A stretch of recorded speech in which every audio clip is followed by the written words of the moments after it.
Michael Stipe and his boys from Rapid Eye Movement. Bad day, I hope you're not having a bad day.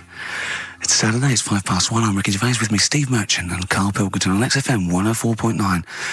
Big up and a big thank you to Alex Zane for the last 3 hours. I could do it. How long could you keep going with That's that? it. That's it? That is it. Because you see, Alex Zane, we came in while he was doing his last link, and he's an absolute pro, he really is. I was watching him, and he was, at home, you probably think that he's giving you his full attention. He's not. He was looking through a listings magazine, probably figuring out what movie or theatre piece he's going to check out, with a lady later. Yeah. Probably going to cruise down there with a couple of, chicks. And he really is an absolute pro. Yeah. Looking at you, Ricky, and it's you can sustain it for a while. Yeah. You're a talented performer, but it's sort of, I don't know what it is. Is it concentration with you? It just ebbs away almost instantly. And you try and do 2 things, 3 things at once, but normally on air, that's you eating, picking fluff out of your belly button. I never once, when we were on the set, we were filming The Office, and I'm trying to put off actors, just coming up ways, instead of remember lines, coming up ways to sort of ruin the shot or make them laugh. And you came out and went, Rick, it's like having your own TV show isn't interesting enough for you. Yeah. Just concentrate, it's lunch in an hour. I went, all right. Well, the radio show even less so. I mean, you really can't be bored. How long do you think your interest you sustain your interest? I came in too early because I got bored just before we came on air. Sure, okay. I came in too early. I got to stop getting the cabs quite early. Yeah, so you're bored now. I think I've got to get about 1:55, and then I think that'll last me till about 1:30. Again, as he was saying that, he's not giving you his attention. He was kind of leaning back. He's put his feet up now on the desk. I've got to be comfortable, haven't I? And this CD rack's in the way. Sure. Well, you get yourself comfortable now. Get yourself settled. And then sort of... Because a lot of people will move the... There's the microphone moving now. That's the squeaking going on. You've broken the CD rack. You could actually, of course, you could move the CD rack by getting up and moving it. No, that's too much effort. You've got to try and do that whilst angled on the seat. I'm nearly laying down. It's almost horizontal. It's the most you can get. Well, I'll tell you what. I don't know what those listeners are thinking of what Steve Merchant say, but don't believe a word. All right? Oh, nice. Classy. Yeah. 5 minutes past 1 o'clock on XFM 104.9. Ricky Gervais, Steve Merchant, Karl Pilkington. A retro cut there, Thin Lizzy. Don't believe a word on XFM 104.9. I'm Ricky Gervais, with me Steve Merchant. Bubba-doo-boo. Who's that over there? It's Carly Pilk Boys. You all right, Carl? Oh, that's clever. How you doing? Yeah, I'm all right, yeah. Yeah, come on, up, bigger bagadoo, up, yeah? Project. There's people out there wanting to, cheer up their Saturday afternoon. We're the boys for it, yeah?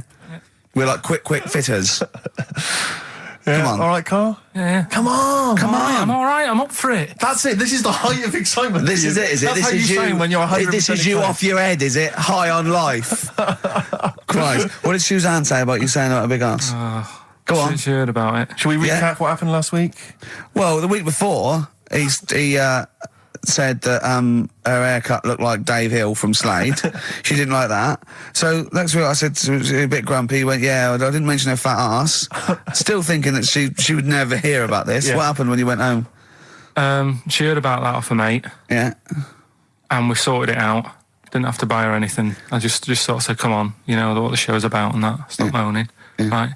That was all right until about Thursday, when I was reading about...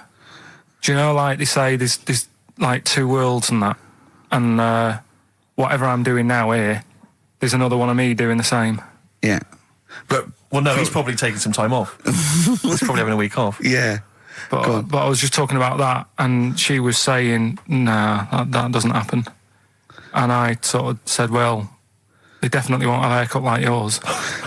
Right? And that sort of started the argument again. It's almost like you haven't learnt your lesson. Also, it's like you're talking about it again on air almost, in a way, so our mates could hear again. It's very short. Learning curve. Carl, if there was if I cut a hole in a box and you knew there was an orange in there, right, and you put your hand in, would you be stuck there trying to get that orange out, do you think? Or would you just let it go and sort of tip it upside down to get it out? What do you mean? I think that answers your question. Is that a cardboard box on your hand? So is there any other things you want to criticise Suzanne for while we're on air? Anything else? Anything that's been niggling that you feel you should get off your chest? The hair, the arse? Nah, leave it. Everything else is fine? Leave it. I think so. Okay. That's good. I think leave it. Well done. Now, can we just check what other big Karl features have we got today? We got Monkey News. Got Monkey News coming up. Yeah. Got a bit of got Rockbusters. And the film thing. that Still not got a name. The Yeah. film thing. just me in a film and that. And Brilliant. this week we're digging out the old the one when I'm in One Flew Over the Cuckoo's Nest. Right, so you're going to make Jack an appearance. Nicholson, brilliant film. Yeah, brilliant film. It was my favourite film till I saw Godfather. It's better than that. Well, some would say that, yeah. No, it is. The storyline's more interesting than I that, didn't know isn't there was an actual answer. I didn't. Sorry, it's what's best? it? One Flew Over the Cuckoo's Is it? Nest. That's Okay. fact, Rick. Oh, right. Okay. Where's Godfather? Because I want to know, because I don't embarrass myself. Or is it my fourth favourite film or something? Or Probably about fifth. is my fifth favourite film, is it? Brilliant. Talking of lists, I suppose I like Kez and the Elephant Man, do I? Do you? lists, Rick. I don't know if you saw in the paper. I think it's on TV this evening. It's as voted for by viewers of VH1, Yeah. the music channel, and they've basically come up with a list of the greatest pop culture icons ever. There's 100. Where's Elvis? So Elvis, for instance, is number 3. Jimmy Dean in there? James Dean is in there. I think he's a bit lower. Let me see. He's number 22. We got David Beckham at number 1. Oh, wow. Okay, well then, so Robbie Williams is in there, so it's British bias. Yeah, Robbie Williams is number 9. He's just below ABBA. Oh, Number okay. 8. But interestingly, this is of interest to you, I think. Number 66, Yeah, The Office. that's all right. Well, it is, Rick. It's nice that the show is in there, and that's a very flattering thing. I'll tell you what cheapens it. I'll tell you what undermines it. Yeah. The things that are lower in the list than the show. Oh, God, so we've beaten... Well, I'll on. give you a little test. Yeah. Higher or lower? Do you think this is higher, near the top of most important pop culture icons, or lower than ours? Okay, I'm going to give you Superman. Well, international, been around since the 30s, one of the biggest icons on the planet. I'll say higher. Lower. But, yeah. Ludicrous. Okay. Do you think higher So- or lower? Neil Armstrong, the first man on the moon. This guy's been to the moon. Well, I'd say lower then. Lower. Yeah. Yeah. Yeah, but is that saying the people behind the rocket or just him? Because he just sat in it, didn't he? He just sat there, he didn't do anything. But, no, but it's the it's what icon. he's symbolic it's not, of. It's not how much work went into it. All right. A few others. What about things like Coca-Cola? Oh, no, they don't really count. It tends to be... So it's not- They don't feature. I mean, Mickey Mouse is in there. What do you reckon, Tom Cruise, higher or lower? Tom Cruise is the number 1 box office movie star in the world. Well, presumably lower He's then. lower. He's number 81. Just about scraped in there. It really is a list drawn up by people who've just sat at home and looked along their video and book collection. Yeah. Office, yeah, that's good. Well, I think it is a reflection of that, but it's always the same that they you do an HMV poll and it's Pet Sounds, Revolver, Let's Get It On, Yeah. Robbie Williams, Life Through a Lens, because it's it's the people that vote. It's a reflection of like those massive, you Yeah. know, what's big at the moment. I was the most powerful man in comedy. Let's not forget. Yes. 1 year ago. Yeah. Wonder where I'll be this year. See, if that had been the laziest man in comedy, you'd have got my vote. Interestingly, though, at number 26, Karl Pilkington. Oh, imagine. All possibilities. Badly Drawn Boy on XFM 104.9. I'm Ricky Gervais with me, Steve Merchant, and little Carly Pilkington. Rick, Susie's emailed. Yeah. She wondered if you could give a massive hello to Hannah and Charlotte and all in the sixth form at Cobthorne School. Yeah. If you want them to listen, would you give them a massive Yeah, hello? shout out. Yeah, no massive. disrespect, man. Where are they from? I don't know, I can't quite pronounce it. Cobthorne School? Cobthorne Or- Massive. Yeah. They're probably Cobthorne known Massive, as. Yeah. So good luck to Suze and Hans and Charles. When did we start doing I feel we dedications? should, because I've always felt this is something that's lacking on the show. Interaction with the audience, you know? Interesting only to the one person whose name's always, mentioned. Of course. But that's, Yeah. that's how proper DJs fill up their time. They don't talk about monkeys and, you know, and all that kind of drivel. Oh, do you think monkeys are drivel, Carl? Well, we'll still be doing a bit of monkey news. It doesn't Yeah, matter yeah, how yeah. much you have a pop at it. It's coming up in a bit. Yeah. Got some good stuff this week. I know it's been a bit dull Yeah. last 2 weeks. Yeah. Well, no, it's not been dull. It's been totally untrue. As ever. Bordering on the impossible. I mean, monkey dating, saying what tree are we meeting in? You believe that sort of drivel. So, I mean, oh, God. Jonathan Ross told a story about a chimpanzee once. It was about, but it was about how it escaped from the zoo Yeah. and it jumped on a bus. All right. Okay. Interesting. Funny. I right? did that one. But it's possible. Is there possibility in that one but being true? I did that one. I think you said something like he drove the bus, or he was conducting it, or I collecting think you fares. said he took it to Spain. Do you see the difference? It's that little stretch of credibility that means it's all shite. How is Jonathan Ross? All right? Is he? I wondered how long it would take before his name popped up. How is he? How is the old man? Looking forward to his birthday Monday? Oh, dear. Yeah. I don't know if any of the listeners saw Ricky on Jonathan Ross's TV show last night. Yeah. What? I mean, man alive. What? Well, that's not an interview.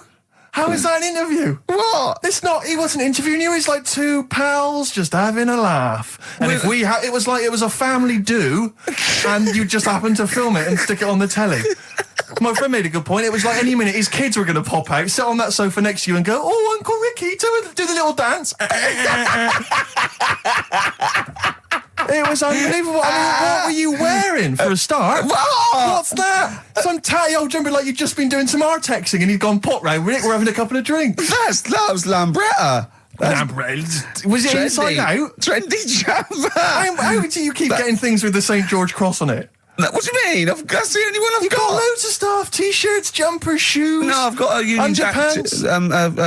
What's it? A French Connection but one. that's not my concern. I haven't got any underpants. That's not my concern. No, it's just the fact that, I mean, firstly, the fact that Ricky, for those of you who don't realise, Ricky is friends with Jonathan Ross. They are friends. Now, they've only known each other, what, a year maybe? About 2, yeah. It's less. I think it's less than 2. And what worries me is the friendship's too close. What do you mean? Because you're over 40. You see, it seems to me that after the age of 25, men should not be becoming really close friends with other men. It should be like you've had all your friends, you made them at university, at school, and if you're in any walk of life and you met someone at a party or a pub, even if you got on, you would not be phoning them every other day, like going to an awards dinner. What are you wearing, Jonathan? I've heard this conversation. What are you wearing? I think I might wear this. Is it too formal? Is that going to be too formal? It's not true. It is. That's You're always not on true. the phone to him. You're always chatting. I'm just going to pop around. Oh, I'm just going to play some tennis. Yeah, we play tennis. Always hanging out with the guy, and it's to me it's unhealthy. And this, it's just bled over now onto TV. Hold on, so, wait a minute. Whoa. So you're there. It's like, I'll tell you what it reminded me of: Des O'Connor and Jethro coming on to plug his live video. Or Tarvey and Kenny Lynch. And then at the end of the interview, after they've been, mutually backslapping, he gave you a pet. Jonathan Ross gave you a cat as a replacement for your cat which died. Now, to me, that's an inappropriate gift. What? It's a lovely gift. You should be. I don't think people should be giving pets gifts. Do you know what I've got in there for his turning birthday? up to a wedding with I just bought you a cat. Do you know what I've got him for his birthday? I've got him as child. Well, you may as well, because that's what it's like, a cat to me. I've got a small Rwandan child. A cat to me is like, I've bought you this small child. I was going to sponsor him, but I got a bit of cash, I've flown him over. It's too intimate. It's too much responsibility. Do you know what I think, Carl? Go on. I think Steve's a bit jealous. I'll tell you, I got good reason to be jealous. What? I got good reason to be jealous. I just remembered this. Your birthday, Jonathan Ross was there. Karl Pilkington was there. Yeah. I don't remember being invited. I don't remember being invited. Was I there, Carl? You were there. I don't remember being there. But you're with him all day and that. Right, okay, well, yeah, but he sees you a lot. I mean, Jonathan, he's round his house every other day playing tennis, and who else knows what, swimming together and sat in his jacuzzi, cracking wise. What happened there? What happened there? Oh, we've got to the bottom of it. Play a record. The villa that we went to afterwards could only sleep It may as 6. well have been. How is the cat, all right? What's your name? Jonathan? Ollie. All Day and All of the Night from the Kinks, playing that for Jonathan Ross. I'm sure Ricky will give him a call later, so don't worry, Jonathan. Just you can live without him for 3 hours. Oh, jealous. Adverts. XFM. Hey, Outcast, XFM, 104.9, Ricky Gervais, Steve Merchant, Karl Pilkington. It's that time, isn't it? Rockbusters. Come on, Carl, what you got for us? All right, well, do you want to say what the prizes Actually, are? the prizes or are bad this away week. and that? Really? We've got... I'll be the judge of that. Actually, what am I talking about? No, there's a 2-disc set, Rock and Roll Legends, on the cover there. We've got Buddy Holly, Elvis, Roy Orbison, and Little Richard. So No one wants that, baby. Nobody's interested. Nick Cave and the Bounties, a DVD. I'm a Nick Cave fan and I wouldn't watch it. No, you'd watch it once at most at best. when there's nothing on. Knowing Me, Knowing You. No, I mean, Nick Cave's good, but when do you watch rock DVDs? I Yeah. know. Knowing Me, Knowing You, great series, obviously, but once again on VHS. VHS. Who wants it on VHS? Yeah. Where are all the bonus features? Absolute pointless The so only thing far. that's half decent is this enormous hardback League of Gentlemen book, which is the scripts and all sorts of other stuff. If you're a League of Gentlemen fan, you'll love it. If you're not, I guess it's a good Christmas gift. If you're not a League of Gentlemen, there's nothing in this for you. No, exactly. So, So, you know, you can either enter for the hell of it. a pile of rubbish. What's the well, not as bad as the competition, I suppose. So, go on. Right, well, you know how it works. Cryptic clue. It's not really cryptic. It's Well. usually wrong. Kind of is. Yeah. Right, so the first one, there's 3 of them, you get them right, you win the stuff. First one, I'll get him close. I mean, because you could win this if you got one right, possibly. if you go to Chepstow, you will. Was that a clue or is that a point? Is that something That's a clue. Right. All Say right. it again. If you go to Chepstow, you will. And what are the initials? Just S. Just S. Right. Second one, E.T. is upset. What's up with him? All right. E.T. is upset. What's he upset for? What's wrong with him? All right. Different. So not cryptic. So go on. M.E. The initials there. N-E? M. M-E. M for mother. M.E. All right. And the third one, I had a tape with. Jesus. Imagine Bob Holness doing this in the gold run I know. against the clock. Right. I had a tape. No, I had a tape with some. I had a tape with like Humpty Dumpty on it, and Hickory Dickory Dock and that on it. But I've broke it. All right. Constantly listening it to trying to figure them out. Trying to solve the crime. Exactly. Who pushed Humpty? Yeah. The initials there, B.R. Right? So, first one, if you go to Chepstow, you will. The initial S. E.T.'s upset. What's up with him? Yeah. Right, what's up with E.T.? I don't know. What's up with E.T.? E.T.'s upset. What's up with E.T.? Yeah. The initials there, M-E, is that right? Yeah. Yeah. Let's go through that one more time. Yeah. If you go to Chepstow, They're you like might. jazz questions. Yeah, exactly. Just free form. Exactly. Yeah. E.T.'s a bit upset. What's that? What? Hey, dude, what's the matter, man? And I had a tape with like Humpty Dumpty on it, Hickory Dickory Dock, stuff like that. Doesn't work anymore. What's gone on there, right? What's gone on there? B.R. First time he said, "Well, you broke it." Well, I broke it then. Is that important or not? Yeah. I broke it. And so it's B. B.R. Okay. Right? Okay, well, you can text if you have a mobile phone. So everyone, there's no excuse to not take part. 83XFM is the text, 83XFM, or the phone number. No, we're not doing the phone, obviously. We I don't think I know what want the B might stand for. And otherwise, it's ricky.gervais@xfm.co.uk. We'd love to hear from you.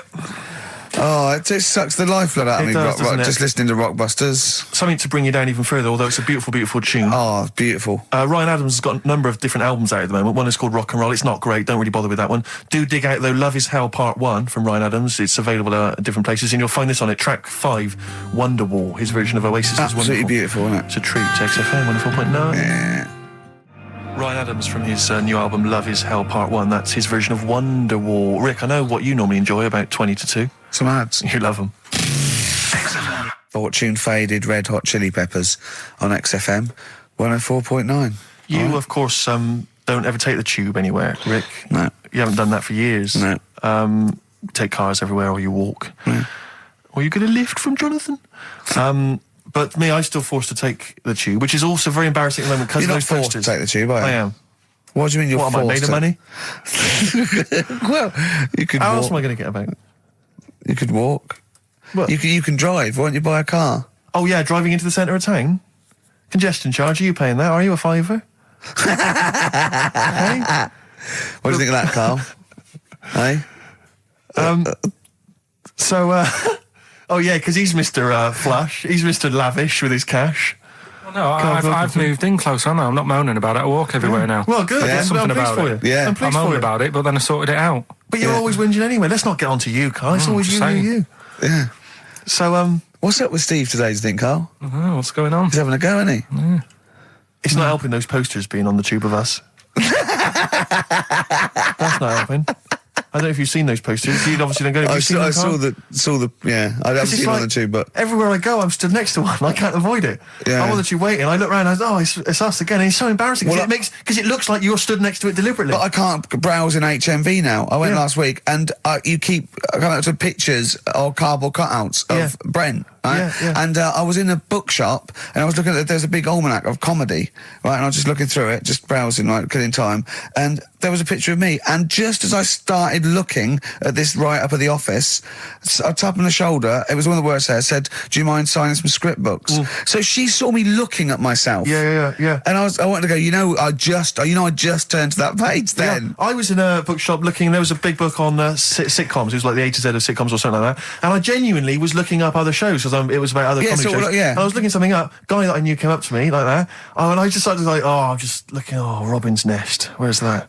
Birds of a Feather. I just got because it's like I'm interested in comedy before the fact I got in comedy. So I will buy a book on comedy. Exactly. Yeah. But on the tube, it's really awkward because it's like.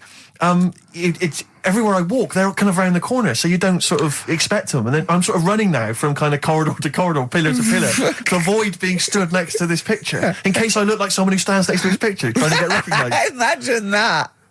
Of course, Carl didn't want his little round bald head on that. Yeah. But I was on the tube today, and sometimes you can't help but overhear a conversation. Yeah. And this one woman, there was two friends, they were sat there.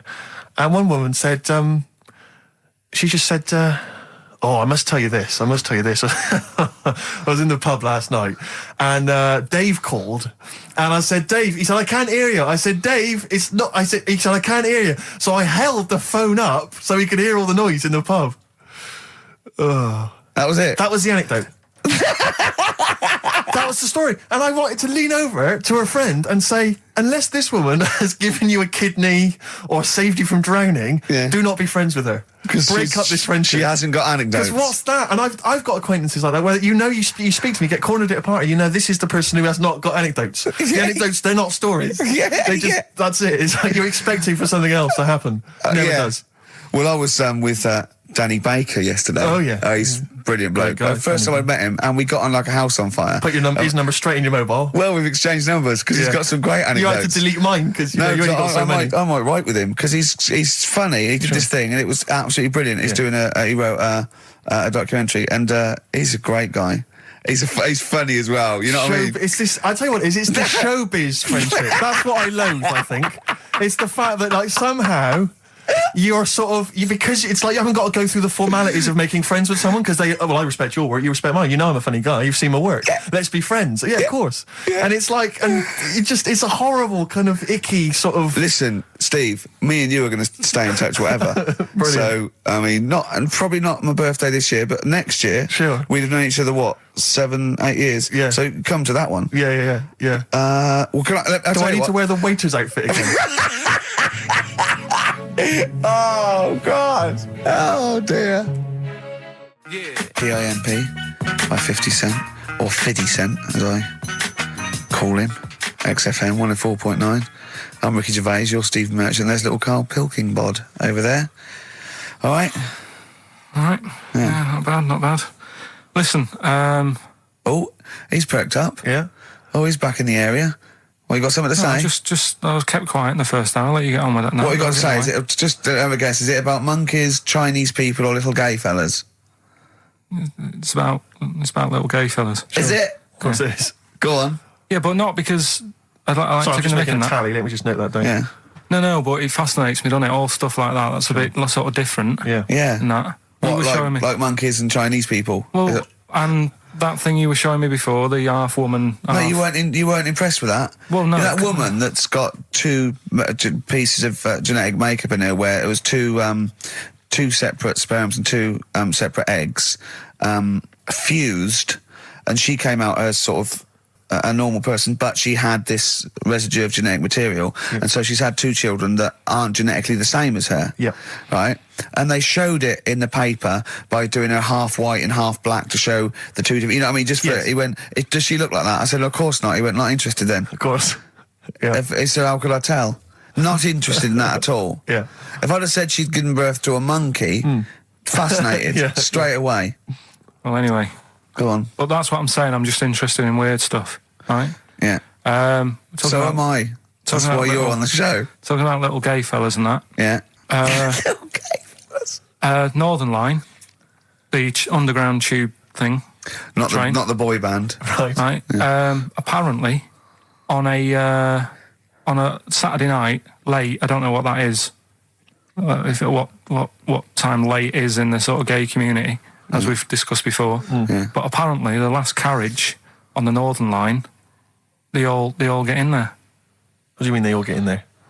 They sort of take over the last carriage of the Northern Line on a Saturday night. Right. And it's like the gay carriage. Right. And what exactly do? They just travel about on the Northern Line? No, just have a chat and that, and like just stick on the communards. How do you know? Someone tell me.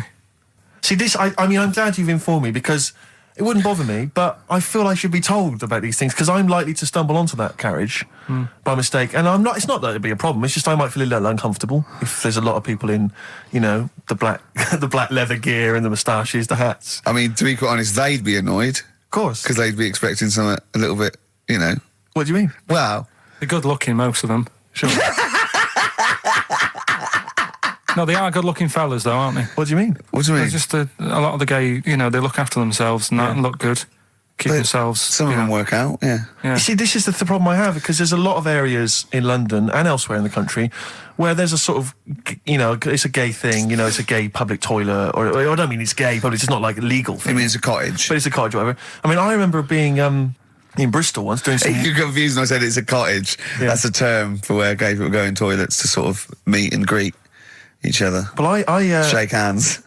I was at the public library in Bristol once doing some studies from a sixth form, and I think the toilet was closed in the library, and I was dying for the toilet, and I popped down, there was a public toilet behind the library. I thought, I can't believe my luck.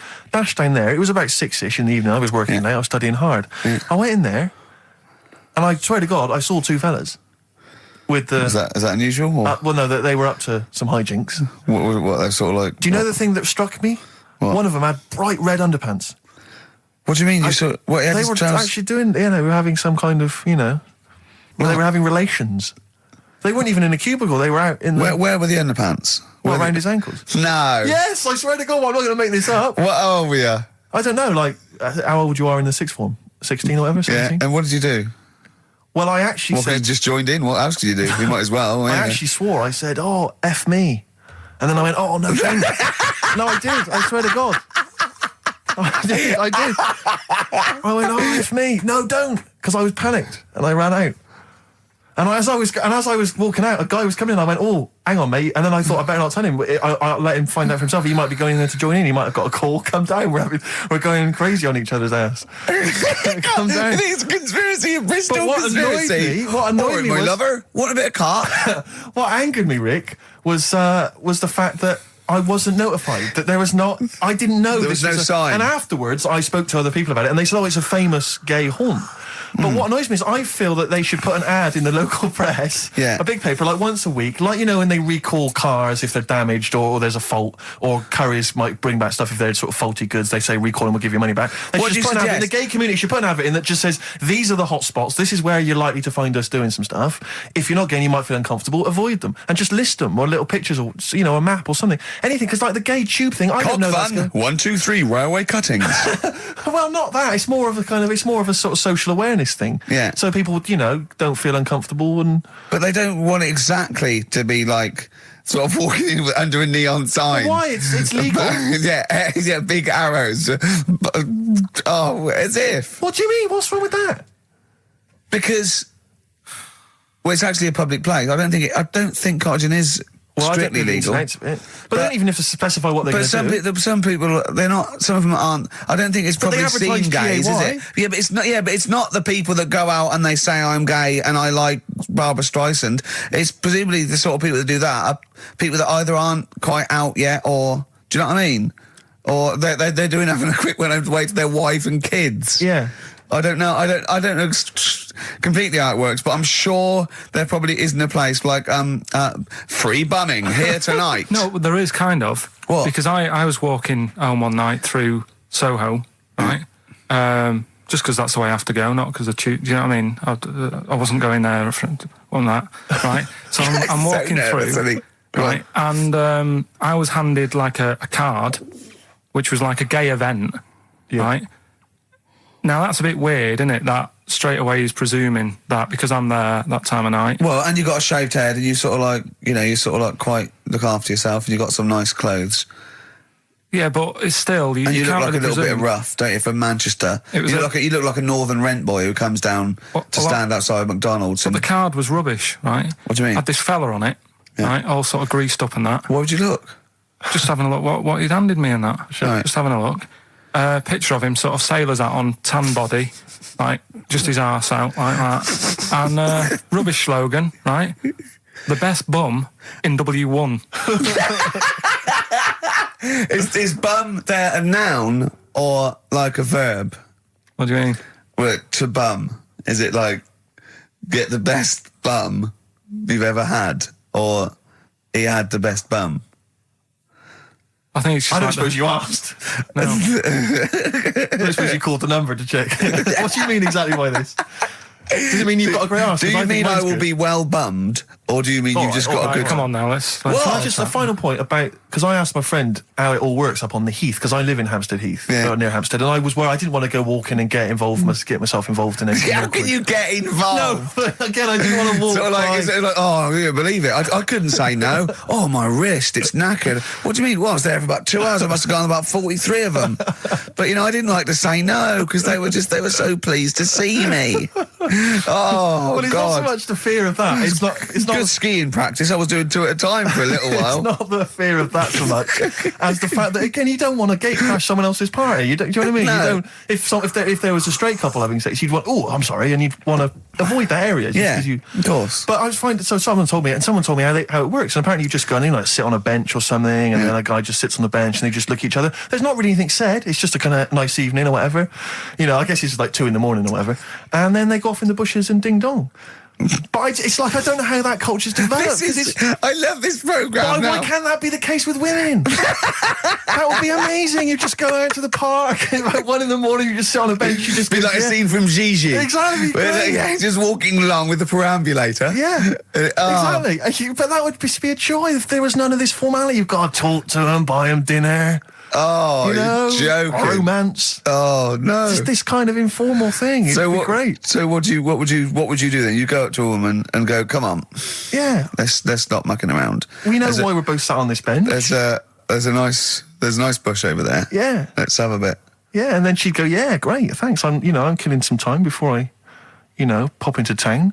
Yeah. That'd be perfect. Thanks. You make my weekend." So you're jealous of gays as well as In a me? sense, in a way. What do you think, Carl? let's put a track on. Why are you getting scared now? You brought it up. Is it getting too close to the bone, so to speak? Radiohead and There on XFM. I'm Ricky Gervais, with me Steve Merchant and Karl Pilkington. I was talking to my dad the other day. He was saying he lived in Bristol, and my family lived in Bristol, and so they can't really listen to the show. And he said, I was thinking of buying your grandparents a digital radio for Christmas, so they can listen to your show. Imagine them listening to that last link, About you? and then me seeing them at Christmas. Steve, you never told us you saw 2 blokes bumming. Yeah, and then what's that about you jacking off 30 men? Exactly. You've got to say no, lad. I know you're a nice fella, but just because they want relief, you're not the man for it. Oh dear. They dear. must be so proud. Yeah. Rockbusters. Yeah, they'd be loving this, right? 3 clues were, first one, if you go to Chepstow, you will, right? The initial was S. That was sea horses. All right? That was the answer there. I'll give you that. That's fair enough. I'll give you that. E.T.'s upset. What's wrong with E.T.? What's wrong with him? Yeah, right. The initials M.E. Yeah. What's up with him? He was Missy Elliott. All right, Elliott. Doesn't count at all. What? Doesn't count at all. Missy Elliott. You know what I mean? What's wrong with E.T.? What is that with him? No, just let him explain it. Sorry, Carl, do it again. I wasn't listening. Do it again. Elliott, yeah. Yeah. Who's in E.T.? Yeah, we'll just do the clue again. All right. E.T.'s upset. So he's looking a bit sad and that. What's up What, with E.T. him? the extraterrestrial? Yeah. Yeah, go on. Right, and his mate, Yeah. who's in it's called Elliot. Yeah. Right, he's upset. What's up with him? Well, he's Missy Elliott. Missy Elliott, what's she got to do with it, though? I don't understand. No, the way you'd say it, you say, "What's up, E.T.?" and it'd go, "Oh, Missy Elliott." Why would he Missing- mention her? I don't understand. Was it a thing in the film? Missing. She wasn't even around. Missing? Oh, Missing Elliot. Oh, no. Oh, that makes sense, Carl, but her name, she's not called Missing Elliot. It's meant to be about rock stars, though, isn't it? Missing Elliot, isn't it? So it's meant to be about rock stars, isn't it? It's just cryptic, though, isn't it? Cryptic clues. And no, that's not cryptic. That's shit. You. Right, the third one. I had a tape, and it had Humpty Dumpty on it, and I love when he says Humpty Dumpty. Yeah. Humpty Dumpty. Hickory Dickory Dock and that. Yeah. But the tapes broke. Yeah. That was BR, Buster Rhymes. Say that again, I dozed off. Sorry, I don't understand. What do you mean? Who's the winner, Steve? No, it doesn't. No, do you mean busted? Buster. Well, it's kind of like that. Cryptic. No, it's not. No, cryptic doesn't mean change it, so it's not the same. Steve, who's the winner? We got loads of right answers, so... It's interesting, this email system, weird, it flashes up suspected spam. If it, spam is that stuff that gets sent around the internet. Yeah. And it flashes that up if it thinks it's going to be a spam email. And every time it comes in with a Rockbusters answer, it just says suspected spam. In a sense. In a way. Let's give it to Catherine Jakeways from Hackney. She's got those answers. Rubbish. Absolute rubbish. Talking about your parents listening, Carl was in Heat this week, and they mentioned that he does this thing on Sky. What is it? It was this thing with Richard Bacon, some programme about watching telly, and you just talk about what you're watching and that. And he was annoyed because he said because his parents are there, and so he's not doing it. He's not going to turn up because they mentioned it in Heat. And so his parents might watch? Yeah. Why are you worried about that? I don't like them watching stuff, do I? I told you. It dates back to when I did Little Donkey at school. Sure. I don't want people watching me. What's that? Just renew us on Little Donkey? What happened? It was just, I was there to play the drums and that in We Three Kings. I was loving it, I got a bit carried away. How old were you? About 13. Yeah. Right? Really? Probably. Yeah. About 10 probably. Yeah. 6. Between 6 and 13. How old were you? What school were you at? Okay, you were playing Little Donkey. So, and, No. No, but it was one of them schools where everyone sort of was in the same one. Do you know what I mean? Oh, a Manchester school. Just the one classroom. Well, it's like sweeping chimneys in the day and then 1 hour of learning. What are you talking about? What school were you at? Was it infants, junior, or secondary? They didn't really do that. It was one where... What do you mean? You did that. They still have to abide by the laws of the land in Manchester. No, but it was a lot more like you had infants, but you also had like the older lot. There's kids there who, when you're in the younger year and that, you'd see kids and you go, talk English and use terms that people do when they're talking about schooling. I don't even want to talk about this. No, how old were you? What? Oh. I'm guessing maybe 6 or 7 or 8. So you went from 13 to 6? Yeah, but like I say, it's hard to remember because... Imagine if you were giving evidence in a trial. Yeah. Oh, I don't know. Yeah. I mean, I don't know. I can't really narrow it down other than 7 years either way. Theoretically, he could get called up for jury service. Right, you're on... White Stripes, hardest button to button on XFM. That's a frightening thought that you came up with before the break. Carl on jury service. Carl could be responsible for someone's rest of their life. Yeah. Because jury service, that applies to anyone. Anyone could get sent the form. I think you're obliged to go unless you have a really decent reason not to. Imagine it was a really, really important trial. But what annoys me is that isn't it supposed to be you're tried by 12 good men and true. 12 good men and true. Yeah. Good men and true. And women, of course. The only thing I can hope is that the defence attorney would wheedle out Carl at an early stage. Oh, yeah, objection. I object. Yeah. Why? I object. Have you heard of something called Rockbusters? Yeah. Well, sorry, you can't just object on that. OK, then what if I tell you my client, standing trial, is a little gay Chinese fella? And here are some of the tapes from XFM. What would you do? He's prejudiced. So how does it work then? How does what work? What do you mean? You just get called up and you have to do jury service unless you've got a very good reason. And it's not, I normally have Mondays off. Yeah. Oh, you wouldn't like that. You have to get there at 9 o'clock. I've got to prepare monkey news. Yeah. Oh, you couldn't stand it. Just wouldn't do it. What would you say? Say, don't get me involved. Because I got involved once. Don't get me involved! No. What do you mean you got involved once? Well, with the police and that, when I lived in Manchester, I saw a bit of car crime going on. Right. And I got involved. Hassle. I'm telling you. How did you get involved? You phoned the police? Yeah, because I thought, well, I know, well, that's just it, but I thought, I'd hope somebody did it with my, Yeah. So, and it's just a hassle. Loads of phone calls. Canary. Having to stand on a balcony of this, tower block that I lived in. Police shouting up at me. I'm stood there with my underpants on, right? And what it was, a car had been robbed, right? Mm-hmm. So I call up the police and that, right? Said, right, listen, car's been robbed. And they said, where is it? I said, I don't know, just across the road from where I live, right? So I tell them where I live. And where do you live? How old were you, 13? So she's asking loads of questions and that. I'm saying, look, whilst you're asking all this, they're actually getting away, so, will we leave it? And she's like, no, we'll track it down, blah, blah, blah. So I said, well, look, I work nights. What could you see? You could see some lads... see some lads just pushing a car. Pushing a car? Yeah. That's how they steal cars in Manchester, is it? Yeah. Everywhere else in the country, they're getting in, they're driving them away. In the south, they drive them away. Exactly. Usually sort of like In start the Manchester. engine. It could get away a lot faster. What do the police do? Push their panda car after them. Exactly. Say, come on, lads, don't cheat, don't get in the car. They're just pushing it. It was late at night and that, and I suppose you don't want to start the engine. Because you don't want to wake people up, not when you're nicking cars. Of course you don't. All right, No, so late at night? Hold on, they weren't gay. They weren't gay, were they? They were out late, really? Come on, Carl. So what happened? So, anyway, I said, look, don't call me back. I'm going to bed, right? I've got work in a bit. Brilliant. So, Let's go. What? So that was that, right? Where were you working? Next thing, right? Phone's going. Hello, it's the police again. I said, I told you not to call me. Right? I told you not to call me at home. So, they said, right, the police are outside. Can you go on your balcony? She's like, oh. So I'm 10 stories up, right? Stood on the balcony with like my underpants on, right? And the police are saying, where's the car? And I'm saying, I don't know, they've gone down that road now. So I'm trying to point to them. They're shouting up, saying which road and all that. And I just thought, why did they get involved? Yeah. I don't think they found it. No. It was hassle. The blokes were pushing it too fast. Exactly. They were in the next street by now, weren't they? This don't get involved. Don't get after that. Imagine him being on some sort of trial where it's like some sort of mob affair. Yeah, gangland murder. Imagine him going into the witness protection. The police just explaining to him, your new name is Jeffrey Peters. Why can't I be called Bruce Wayne? Well, no, Mr. Pilkington, listen. Imagine that. Do you know what witness protection is? Oh, go on. Amazing.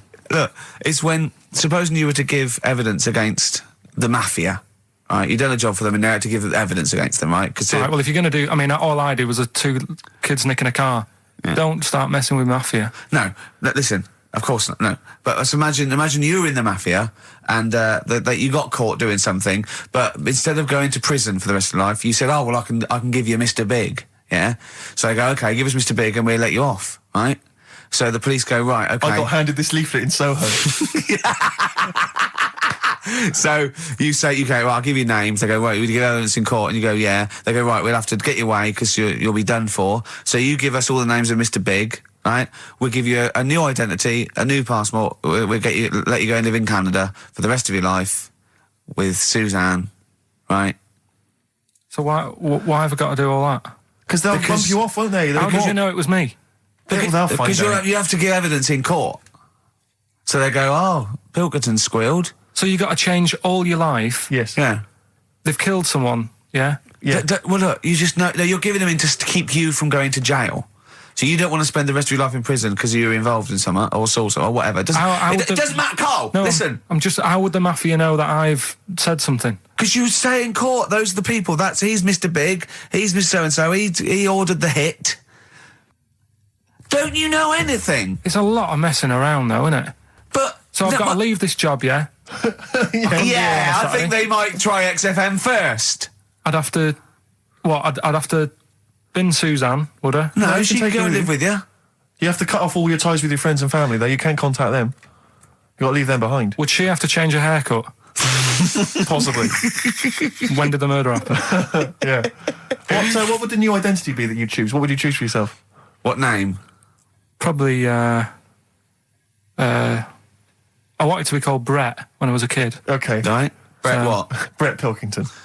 You got to change your surname, yeah? Yeah. Well, yeah. Yeah. Maybe go ex-directory. Where would you move to? Probably back up north. No. Well, no. No, don't do that. Don't do that. Can I suggest maybe Brett Hanson and go and live in Australia or Canada or something. Well, maybe when they're not operating, maybe, you know, and they just forget it. You might have to change your identity as well. You might have to grow your hair. Well, you can't grow your hair, but maybe wear a wig or a moustache. What would you do? What would you wear? So like an afro or something. Something like that. That would be brilliant. That would be absolutely And I've got to do brilliant. all that just because for 5 minutes I stood in a court thing. Yes. And said he's the one who did it. Yes. Yeah. Well, why can't I just wear the afro and the glasses when I'm in the court? Say my name's Brett, right? Yeah. Change my voice a bit. He did it, and they go, thanks very much. I go off, I carry on my life. That's I'm still coming genius. in here on I Saturday. don't know why they haven't thought That that. is genius. I don't know. This That counts is all the witness protection scheme. Why don't they do that? Yeah. So they go, well, I'll go to court as Brett Hanson Yeah. with an afro, and I don't like that. Yeah. Right, and then when I come out, I'm back to Karl Pilkington, still talking like that, but without the afro. That is perfect. You've got... Why don't you call the FBI and say, listen, I can save you billions of dollars a year. You're a genius, Karl. All right. Well done. Or Brett, should I say. The specials, Rudy, a message to you on XFM 104.9. Still to come, Rick, I know you're excited. Karl puts himself inside a movie this One week. Flew Over the Cuckoo's Nest. One Flew Over the Cuckoo's Nest. Look I forward think to you that. could... I can imagine him in an institution like that, though. Not much of a stretch. Let's have some ads. XFM. Don't Look Back Into the Sun, Libertines on XFM. I'm excited, Steve. It's that time. It's that time of the week. Go on. Well, Karl's in a little film. Oh, that's what you're excited about? Yeah. Sorry, I thought you meant the show's almost over. Right? Yeah, no. Come on in, Karl. Right, so, yeah, I'm in One Flew Over the Cuckoo's Nest. Yeah. Took a scene from it. Yeah. Got to listen carefully in that. At the end, there'll be a question on, like, the clip that you've just heard. It's sort of like what they do in the Krypton Factor and stuff.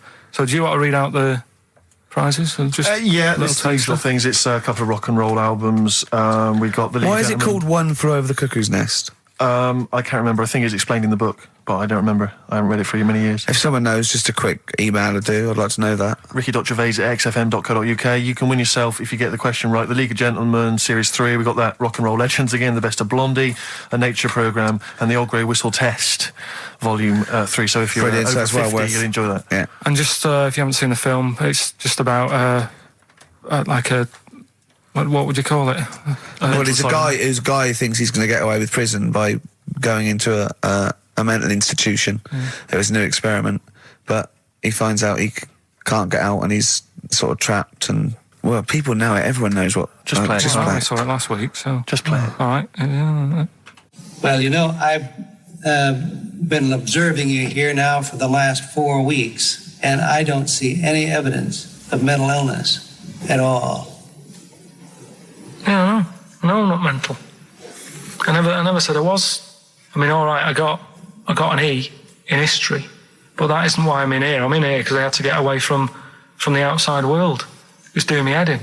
I've been working too hard. I'm stressed out. I've been working like loads of hours Monday to Friday. I've been working on a Saturday with Ricky and Steve. Right, that's been doing me head in. People think that's a laugh when it isn't. You're Right? busy right now, are you? You got something to do right now? See, this is why I'm here today, Doctor, because he's doing me head in. What do you mean, sir? Well, he's doing me head in. I came in here to get away from Ricky. He is just as bad. I'm smarter than him, ain't I? No, you're an idiot, right? You're just... We're just good friends. No, we're not friends. And if you were a friend, you wouldn't be doing that to me, Ed. How do you mean that? Well, don't ask... Come on, I'll show you. Yes, Look what you've done. Get him out of here. Get him off me! Get him off! Now, just hold it right there. All right. You get off! Doctor, will you tell him? Murphy, don't hurt you, does it? Of course it does. That's it. Now, hold on to it. Not too hard. You'll crush all the air out of it with him. He normally... Get off! He normally does it harder than this, but... No, just warming up. Warm it up. Warm it up. What's somebody else? All right, be there.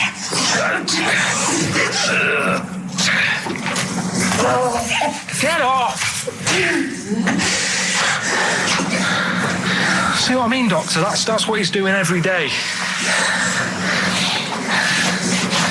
The state of this. I don't know why you do it, because it's not as if you're going to crack it open. But I tried, didn't I? God damn it. At least I did that. I love it. The effort. Yeah. It's almost, I wonder if it's almost a strange premonition of the future. Yeah. You in some kind of home. All right. Well, What's the question? Little question then. What result did I get in history? Good. Right. Yeah, well, tricky one, that. ricky.gervais@xfm.co.uk. Or text. Will we take text? I can't really bother to check All the right. texts. All right then. Email. Thanks for that, Rick. Sneezy. Yeah. All right. I'll play. Prinish Brothers, yeah, it's a lovely tune from their album, what's it called? Yours, Mine and Ours. Blinded by the Stars. Blinded by the Stars from the Prinish Brothers. We've a couple of texts. I do occasionally have a look at them. Go on. We've had one here complaining. It doesn't say who it's from. It just says, wow, really clever homophobic material. Genius. Switching off, idiots. I don't know what they mean. It was not clever homophobic material. It was just homophobic. Well, what do they mean, though? But how is it homophobic? We weren't being anti-gay. We were saying we don't understand the gay world. And anything that's... We were querying and questioning it. Yeah, and Carl, see, this is what I mean. Carl gets us into trouble. I can't go through Chinatown anymore. It's not really a town, though, is it? It's not really a town. It's more of a novelty street. Novelty street with restaurants. Yeah. But I can't, and when we sort of like talk, we get tarred with the same brush as him because the man's an idiot. Yeah. But we often say that. We are not homophobic. I don't think Carl's homophobic. He's confused. He's interested. He's got nothing against Chinese people. He's got a little theory that they don't age well. And these are the sort of things that come across, I mean...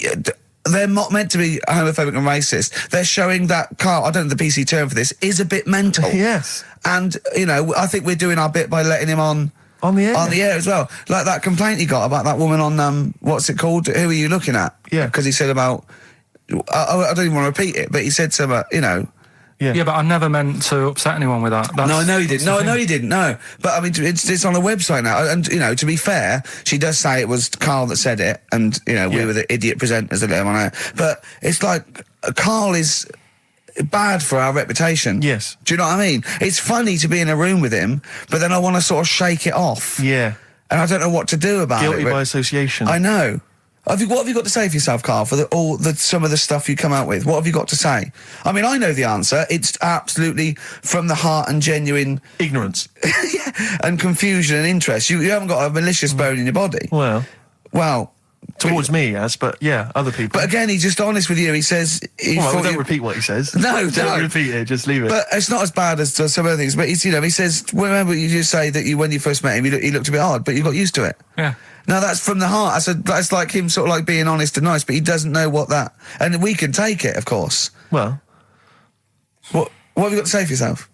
I haven't got anything to say, really. I mean, there's been other weird stuff going on in the week and that. Go on. No, I might as well talk about it next week, because we're wrapping up. All I'm saying is I talk about what's gone on. Yeah. Have we got monkey news? Have we left monkey news behind? Monkey news, come on! What happened? You can't offend monkeys. I'll tell you what is annoying. What? Steve's told me about a film that is about a monkey going off with a woman. The Charlotte Rampling thing where she... It's a film called Max Mon Amour. Yeah, she has an affair with a monkey. Go on. Yeah. Oh, what happened? You wouldn't like it. We can't go into it. You wouldn't like it. You wouldn't like it. It's not like it's weird, and you wouldn't, Carl. It's not like a nature program where he wears a bowler hat and can talk. Okay, the nature programs that you've seemed to see. Yes, I'm trying to think. I haven't seen that one. No, yeah. Come on, do monkey news. Well, monkey news this week. Play the jingle. Oh, chimpanzee, that monkey news, you. Right, it's about this monkey that was knocking about in the 1950s. Right. It was known in the sort of LA area.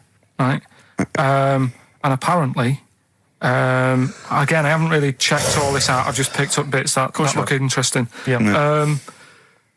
Wore a golden mask and like a cape and a leopard skin belt and stuff. Right, so people didn't know that he was a monkey. Of course, they didn't know. Yeah. They thought it was this bloke who's going around and he was helping out crime situations and stuff. Right, you're an idiot. So this disguise that you see a 3'6" bloke with arms the length of his body. No, but that's the funny thing, right? They sort of thought it's a bit odd, he's stocky yet extremely flexible. Yeah, and hairy because he only wore a white mask and a belt and a distinctive jawline and stuff. And then apparently, like, he used to sort of get to his Nothing we say gets through, does it? You've decided you can picture this monkey going around solving crimes, and it's telling you. Let him finish the story. Time's running out. So it sort of get to its crime by like swinging from the trees and stuff. Of course it would, right? yeah. But people just thought it's a normal fella. Of course.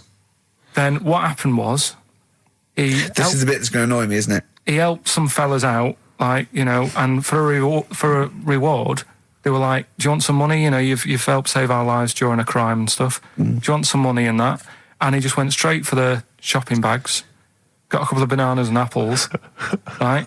And as he was bent down, looking into the bag, getting the bananas and apples, they pulled his mask off. Little monkey. So he wasn't allowed to work for the police anymore? It ended there. Sure. Weird, isn't it?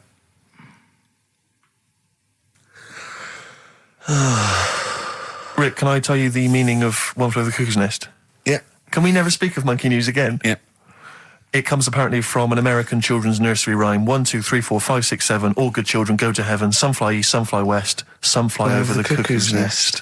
Brilliant. Now, thanks to Ian for emailing that in. Shall I give someone the prizes? Yeah. Phil Corbett, there you are, that's the first one I've pulled out. He correctly guessed that it was E. It was an E that Karl got in history. The only qualification he's got, and it's an E. Do you know that woman? Judge the monkey news based on that. Go on. That woman who went out with the monkey. What? It's a film. It's a film. It was Charlotte Rampling in the film. I don't know who played the monkey. Did she have any kids? What, with the monkey in the film? Yeah, I'm just thinking if I'm going to get it out and stuff. No. Why? Oh, because that would have been interesting. Well, no, it's just that the problem there is the kids would always look more like the dad. See you next week. 104.9 XFM, Ricky Gervais, Steve Merchant, Karl Pilkington's pressing the buttons. Yeah. We're playing some great moments from the last 3 weeks. And some great records, Steve, from the last 2 weeks. That's true enough. Yeah. We're not actually here today. What are you up to today, Rick? It's 8 hours earlier, so this is about 2 o'clock probably. Mm-hmm. So it's about 6 o'clock in the morning. I'm still in bed, mate. I'm asleep in my hotel room. Now, where are you? We're in LA.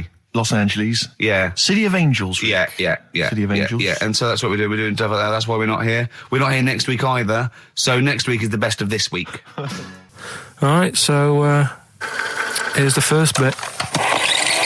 You were going to tell us a little story about Just a Volvo past my estate? test, Yeah. my parents had a big Volvo estate, and there's quite a big car to drive. My parents didn't have a car.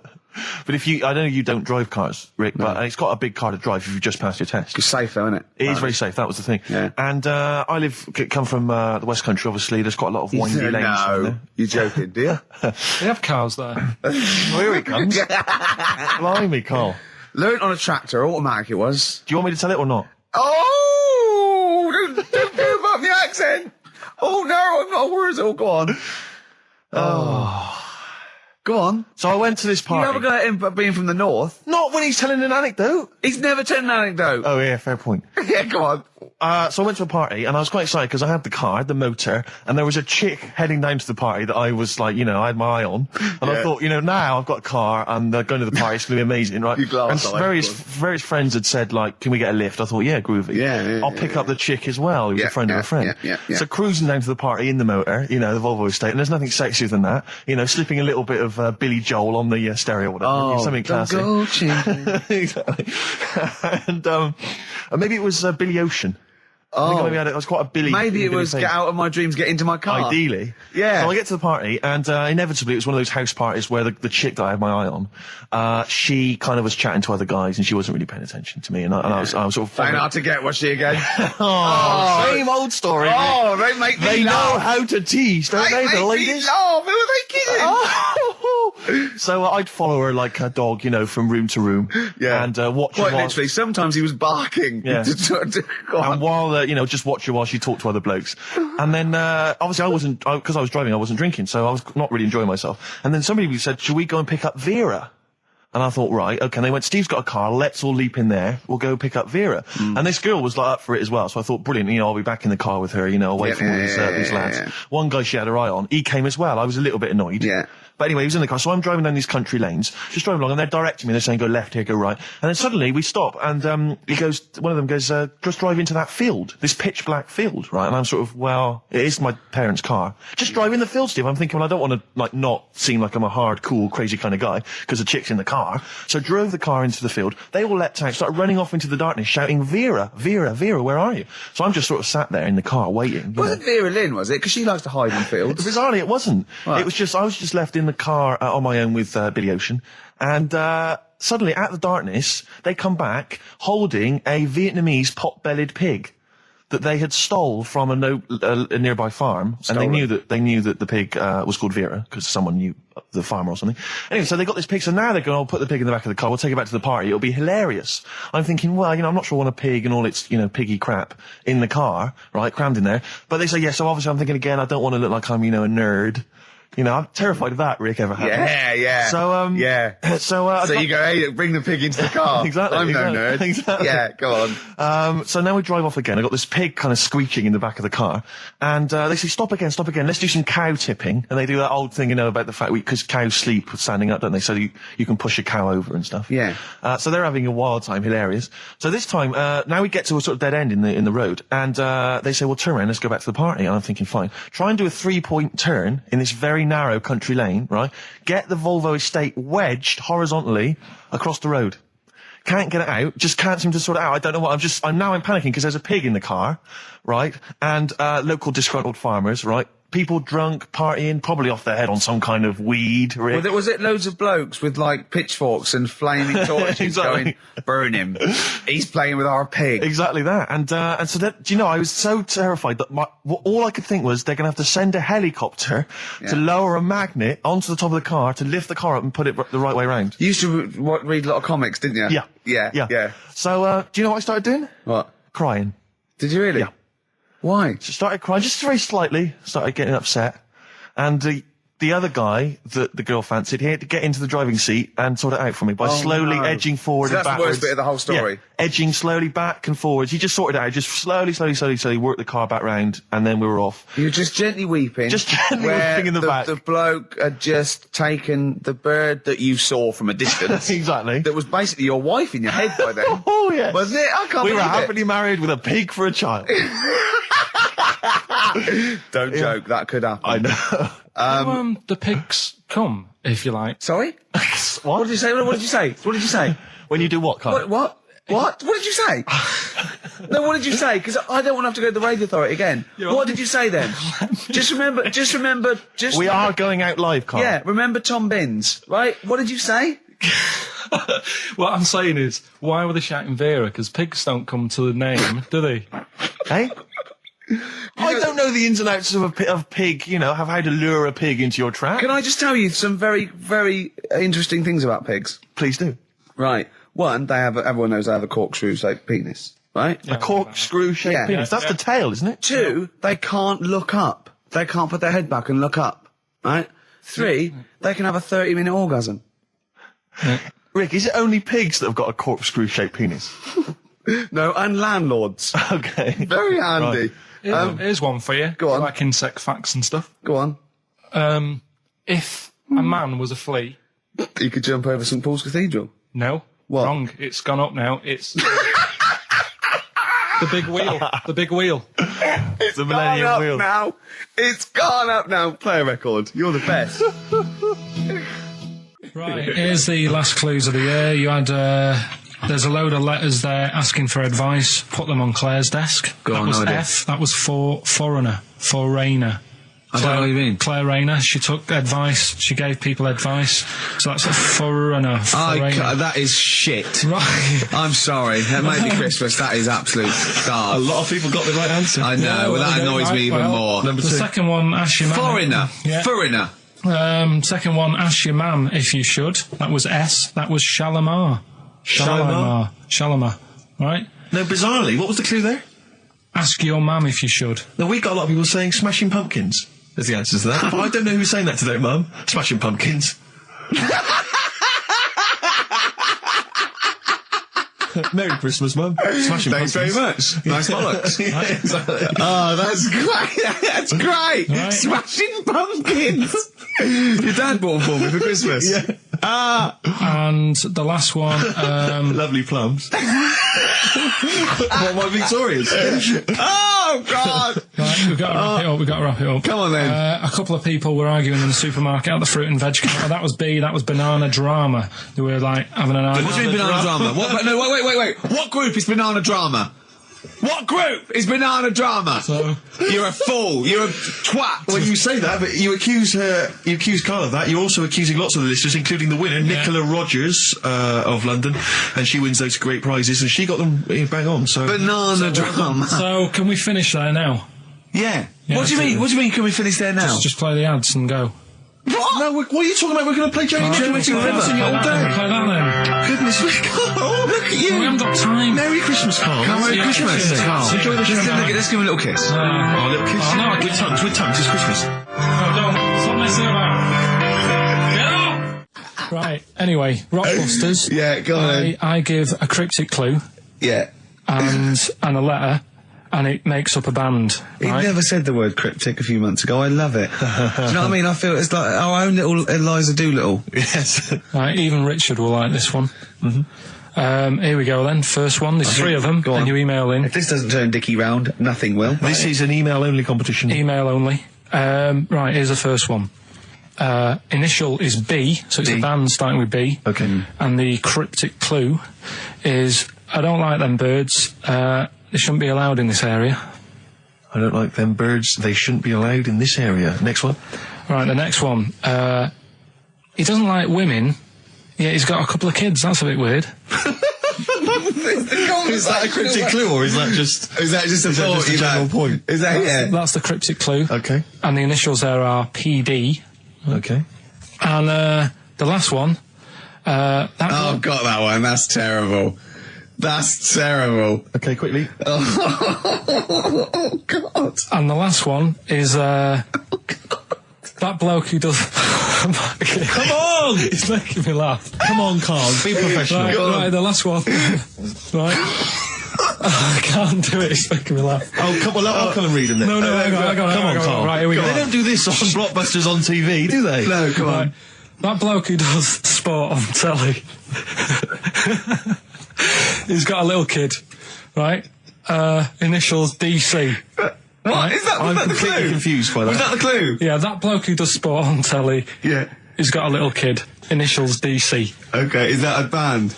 Or an artist? It's well, I'm not A going to tell you. cheese. I'm not This is gonna a tell you. well-known sandwich. Is it? What is it? Is it a band or an Right, artist? so just quickly recap. That's, Okay. it's a Come B. on, Carl. Right, Come on. quick recap. The first one is B.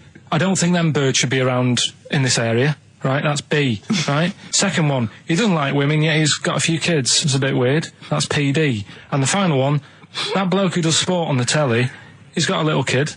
Right. DC. All right, and it's ricky.gervais@xfm.co.uk if you want to enter for Hellraiser. Oh, I'll And tell you all what, those other continue to great do a little theme of like some old stuff people haven't heard of. If you're under 30, you probably never heard of this band. It's also a new thing I want to introduce. It's Show Up Camfield. Camfield talks the talk, he doesn't walk the walk, he doesn't play some rock classics on his show because he's scared. I'm going to play the tracks that Camfield's too scared to play. This is Kansas and Carry On Your Wayward Son, alright? Placebo, Bitter End on XFM 104.9. This is pre-recorded. We recorded this a couple of weeks ago, before Christmas. Hope you had a great Christmas.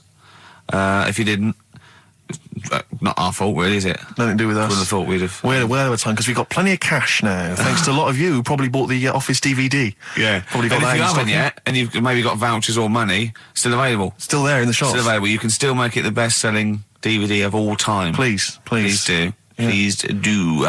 I'll tell you what you want to hear there before you make your mind up. I'll tell you what, if you like this next clip, go and buy the Office DVD. I think you will. It's a brilliant clip. It's the one where we talk about, well, it is self-explanatory. Yeah. Badly Drawn Boy on XFM 104.9. I'm Ricky Gervais, with me Steve Merchant and Karl Pilkington. I'll tell you what, the Stoney's then. Oh! This Thursday at the Grosvenor House Hotel. Yeah. Everyone in Radio's Anyone has entered their show in different categories saying, they get it down to, Winners this year included the brilliant Dominic Mohan, former showbiz editor of The Sun. lots of people won. Lots of people won gold. Lots of people won silver. Lots of people won bronze. We didn't get a sausage. Nothing. This show was deemed not worthy of anything. I mean, not a look in. The panel looked at it and said, well, no, definitely not. Radio. Didn't get a vote. See, that annoys me on so many levels. Let me tell you one, right? I've never complained about losing an award, okay, ever. Yeah, mainly in TV. I know we've won a lot, but we've been beaten by Peter Kay. Good luck to him. He's brilliant. Beaten by Phoenix Nights, the sitcom. A lot of people like that more than the Oscars, vice versa, right? No qualms. But the shoddy shite that I heard that night beating us, I was furious. I don't understand. There's people regional. It sounds like hospital radio, right? I mean, I shouldn't even be on XFM. I thought, it's beneath me. Yeah. And I thought, well, I'll give them a hand, right? Let's show them. And I want to know who the panel was as well.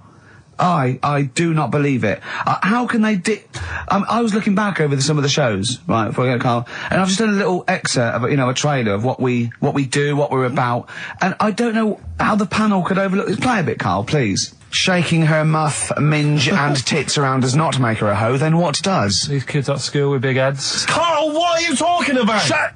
Oh, my name is Holy Fuck. Right, there's this monkey that was on a train station. Right. What if you mean cock to mean penis? It was my Down syndrome son. Oh, chimpanzee, that monkey news. So we've still got monkey news coming up. You're an idiot! You know what I mean? That's, to me, quality broadcasting. I don't know how they can say that isn't worthy. That's what we sent in to the Sony people. They listened to that. How they didn't think that was dynamite stuff, it doesn't make sense. Actually, I've been thinking about this since Thursday, because I've been a little bit down in the dumps. Yeah. What I think it is that with the TV show, the TV stuff we've done, Rick, we put a lot of work into that. Yeah. We get the script, we spend a lot of time on it. What this show is about, it's very much about spontaneity, it's about our personalities, and I don't think we're ever going to win an award for our personalities. I think that's where we're going. Do you know wrong. what I think? I think that when we're together, with the auteurs of The Office and, and we're strong on it, and we're just two, we write it, we direct it, we cast it, we even worry about the font and stuff on the, we do everything. There's a weak link in our midst, I think. On the radio show? Yeah. Right, well, I'm just trying to think what the common factor is, because on the award-winning TV show, Spliss You and I... Yeah, I don't know. Well, I'll tell you what, can we play a record and let me think about this, because there must be something... There's got to be a factor. ...that isn't in The Office that's in this, that means that The Office is award-winning, and this is a pile of shite. It's interesting. I mean, I don't think our number one fan, Dickie Anderson, Richard Anders, was on the panel, although he here has emailed in. He's got a couple of thoughts as to maybe why we... What is Dickers doing, man? Dickers says, commiserations on not winning a Sony. I can't believe you didn't win, naturally. I mean, apart from your show's obvious lack of quality and effort, having a monkey for a producer, offering the biggest load of tat as competition prizes, saying hairy Chinese kid 48 times every show, Rockbusters, not bothering to turn up for weeks on end, only having 3 listeners, introducing the comedy characters Camp David, Harry Fook, which I think he spelt wrong there, Stephen Merchant. I'm not a character. Apart from insulting every race, religion, and sexual orientation, bickering like schoolgirls, we haven't done everyone yet. We have not insulted everyone yet. There's loads to go. Despite the fact you generally bring misery into the lives of anyone who listens, I thought you were surefire winners. Better luck next year. Well, I mean, a couple of constructive, criticisms there, but generally, I still can't nail it. Was he on the panel? Well, I don't think so. Well, he's a fan, so... Yeah. Well, no, he's clearly a fan. I mean, he obviously loves the show. He has hit the nail on the head. Oh. Which... Yeah. But, what should we do? Should we give up or should we try harder? That's always my dilemma in life. Sure, yeah. I mean, I've always gone for the first one. Give up? Yeah, why bother? Yeah. If they can't see, just give us the award. Yeah. And then worry about it later, and we won't let them down. Yeah. Now they've got blood on their hands. Mm. We're gonna. Yeah. What should we do? Give a couple of months notice? I think so. Okay. Well, there you go. I mean, seriously. I mean, I think. I'm being serious. I'm not being wacky now. We haven't told Andrew, but I think we've won our course with this show. Yeah. So let's. Okay, we'll give it a month, and it's because the Sonys didn't give us anything. Play a record. Yeah. There you go. You got to do a bit longer than that. No, we haven't. Got to give a month's notice. No, you got to work till about September if you're gonna. No, we haven't. No. No, we give a month's notice. We, whatever they give the money back or something. Well, you give your money back. Yeah, I know. What are you going to spend your 80 quid on? True. A quick query for you. This is from Jay. He's got a problem here. He says, my parents won't let me ditch my studies. He's currently reading modern languages at London University. Sure. He wants to follow his dream, but his parents won't let him, of being a dancer. Carl. Worse than that, he says that they're trying to arrange a marriage to a bunch of minging daughters of people they know from good families. He doesn't know what to do, so he's got the arranged marriage coming along, and he's also got, he basically wants to be a dancer. His parents are forcing him into something more practical. Well, the first thing, right, I don't think Live your dreams? The arranged marriage thing is such a bad idea. Okay. Because I think too many people go on looks. Right. And then you soon get bored of that, and you find out the person who you're knocking about with, it's actually not your type. Right. Why don't you arrange marriages for people? Well, I'm just saying, right, so I'd say, Jay, go along with that. I wouldn't worry about it. Okay. I mean, if they're really ugly, then, don't go along with it. But if they're half bad, put up with it. That's all right. The dancing. Brilliant. Right? That's that solved. Brilliant. I wanted to be a dancer. After I did the boxing, right, I joined a dancing thing just near Man United's ground, right, called Twiggy's. Went along, I wanted to learn some moves. How old were you? Well, it was when Michael Jackson was pretty big, so about 85, 83, 84, 85, something like that, around there. Wanted to do it. When I went, it was shut, and it had become like a warehouse for toilet rolls. So in a way, I wonder what would have happened. Sorry. How is that an anecdote about you going through dancing? You've told me before you did boxing for a while, you did dancing for a while. You had the true fight in the boxing. You didn't even get in the. That's not an. Imagine if that was a film. This is a boy's dreams of becoming a dancer. Oh, it's shut. Next on. I mean, how is that a story? Yeah, if that was Billy Elliot, do you think it would have won quite as many awards? Yeah, brilliant. Footloose, all right? Yeah. I'm fed up they banned it. Let's go on. Oh, it's shut. Flash dance. First, there was... it's a warehouse. Never mind. I'm just saying, you'll find something else. I think I got a go-kart after that. I bought a motorised go-kart and kept myself busy with that. So... There's always other just things. Think, Alan Bennett has to sit down and really sweat over his stories. Yeah. He just opens his mouth. You are a living Alan Bennett character. So that's solved. Well, Jay, don't worry about that. There's no emotional problems I can foresee if you follow that advice. So the advice there is do an arranged marriage if she's not ugly. minging, she's not completely minging. Yeah. And don't worry about dancing. Get a go-kart. Cheers. Great. Something else we're giving away. The Shining. It's just more throwing away, isn't it? Once again, is it on video? Once again, it's on VHS. Just because you buy it out of your own money, Carl, stop being so mean. And I want to watch it tonight because it's one of those films that... So you're going to watch this video and then you're going to send it to someone as a prize? Yeah, it's one of them films that... Sorry, what, you just said yes to that without blinking? Oh, yeah. You don't think, Les Dennis doesn't have a quick go in the car on Family Fortune before he gives it away? It costs $5.99. Jim Bowen has a go at those his and her towel racks. It costs $5.99, Carl. Okay, this is Carl in the classic The Shining. And what's the question? Well, we might ask that afterwards. Okay, then. Fine. Still trying to write the book then? Yeah? Yes. Good. Funny, someone told me the other day, weird thing about a typewriter, the top row of letters, the longest word you can write is typewriter. I'll just show you. That's weird, isn't it? It's just the typewriter being... You're not in the mood, are you? You're in one of those grouchy moods again, like you get into when you're writing. I'm not being grouchy. I just want to finish my work. Yeah, just being a bit funny, a bit offhand and that. Let me explain something to you. Go on.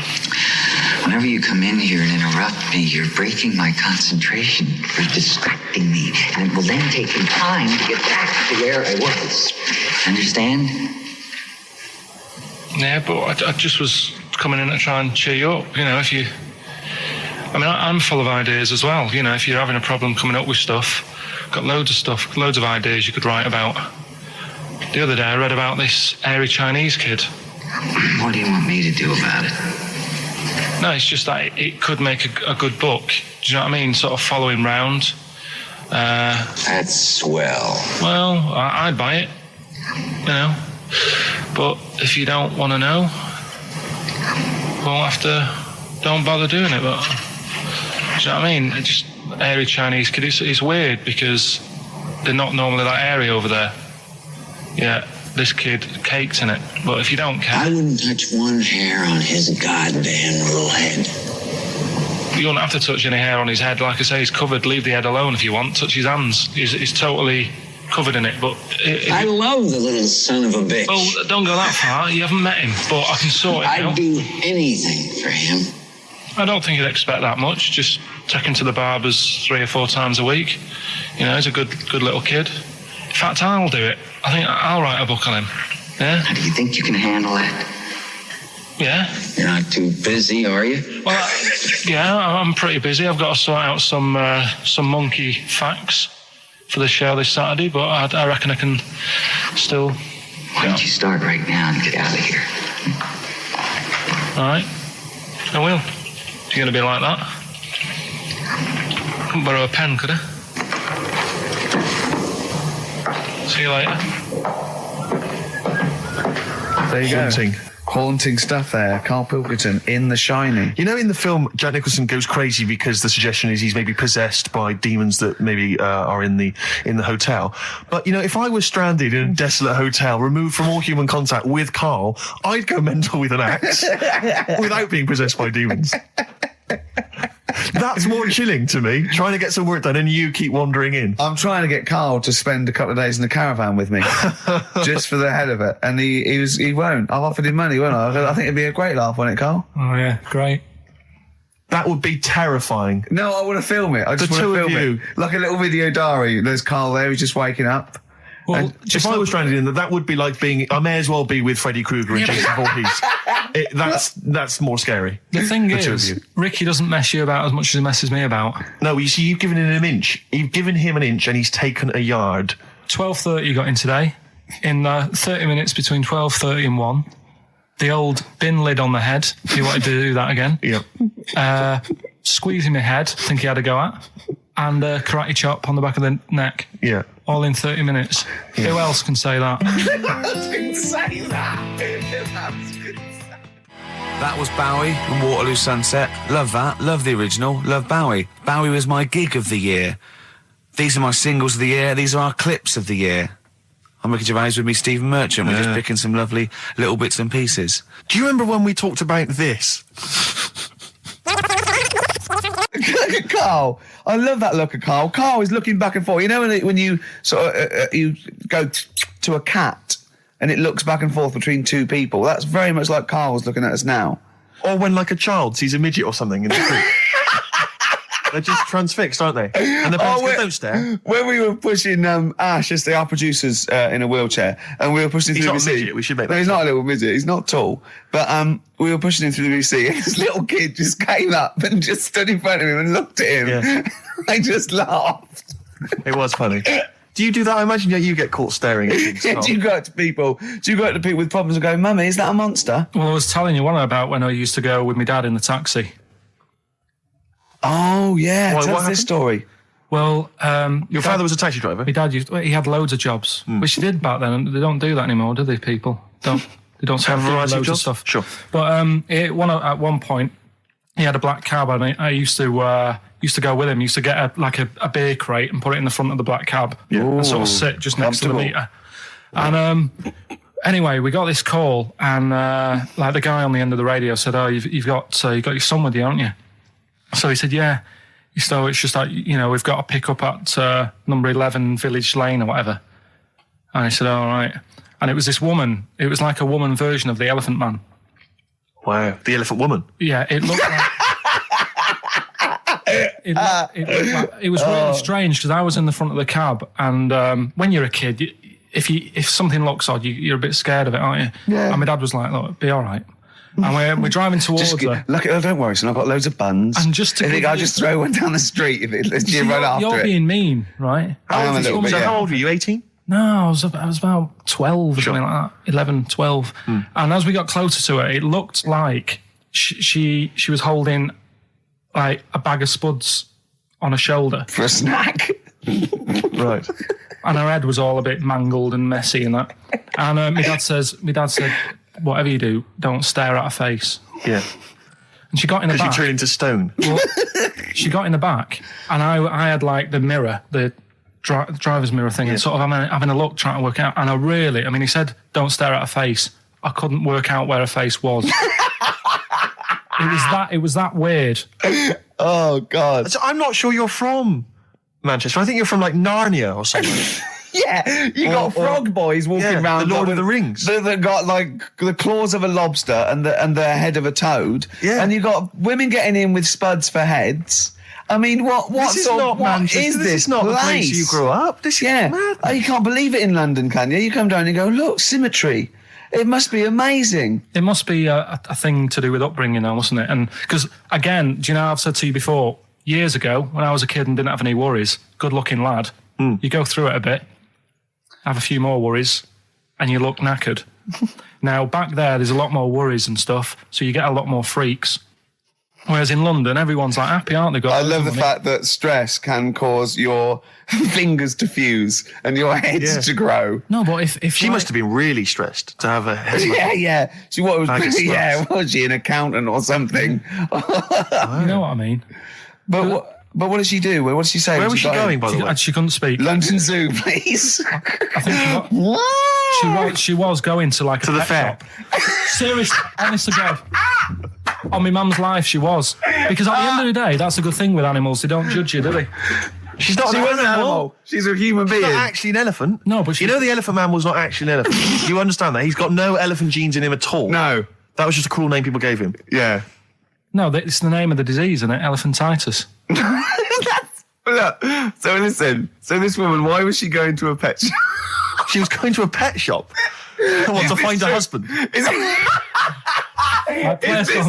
this true? No, it is true, yeah. Oh, God. I'm not taking the mickey because it must be really bad for you. Of course it is. Carl, I need to ask. I'm going on to you today about cutting myself shaving. Yeah. I was going on about that. To think that she's probably not alive now, but to think...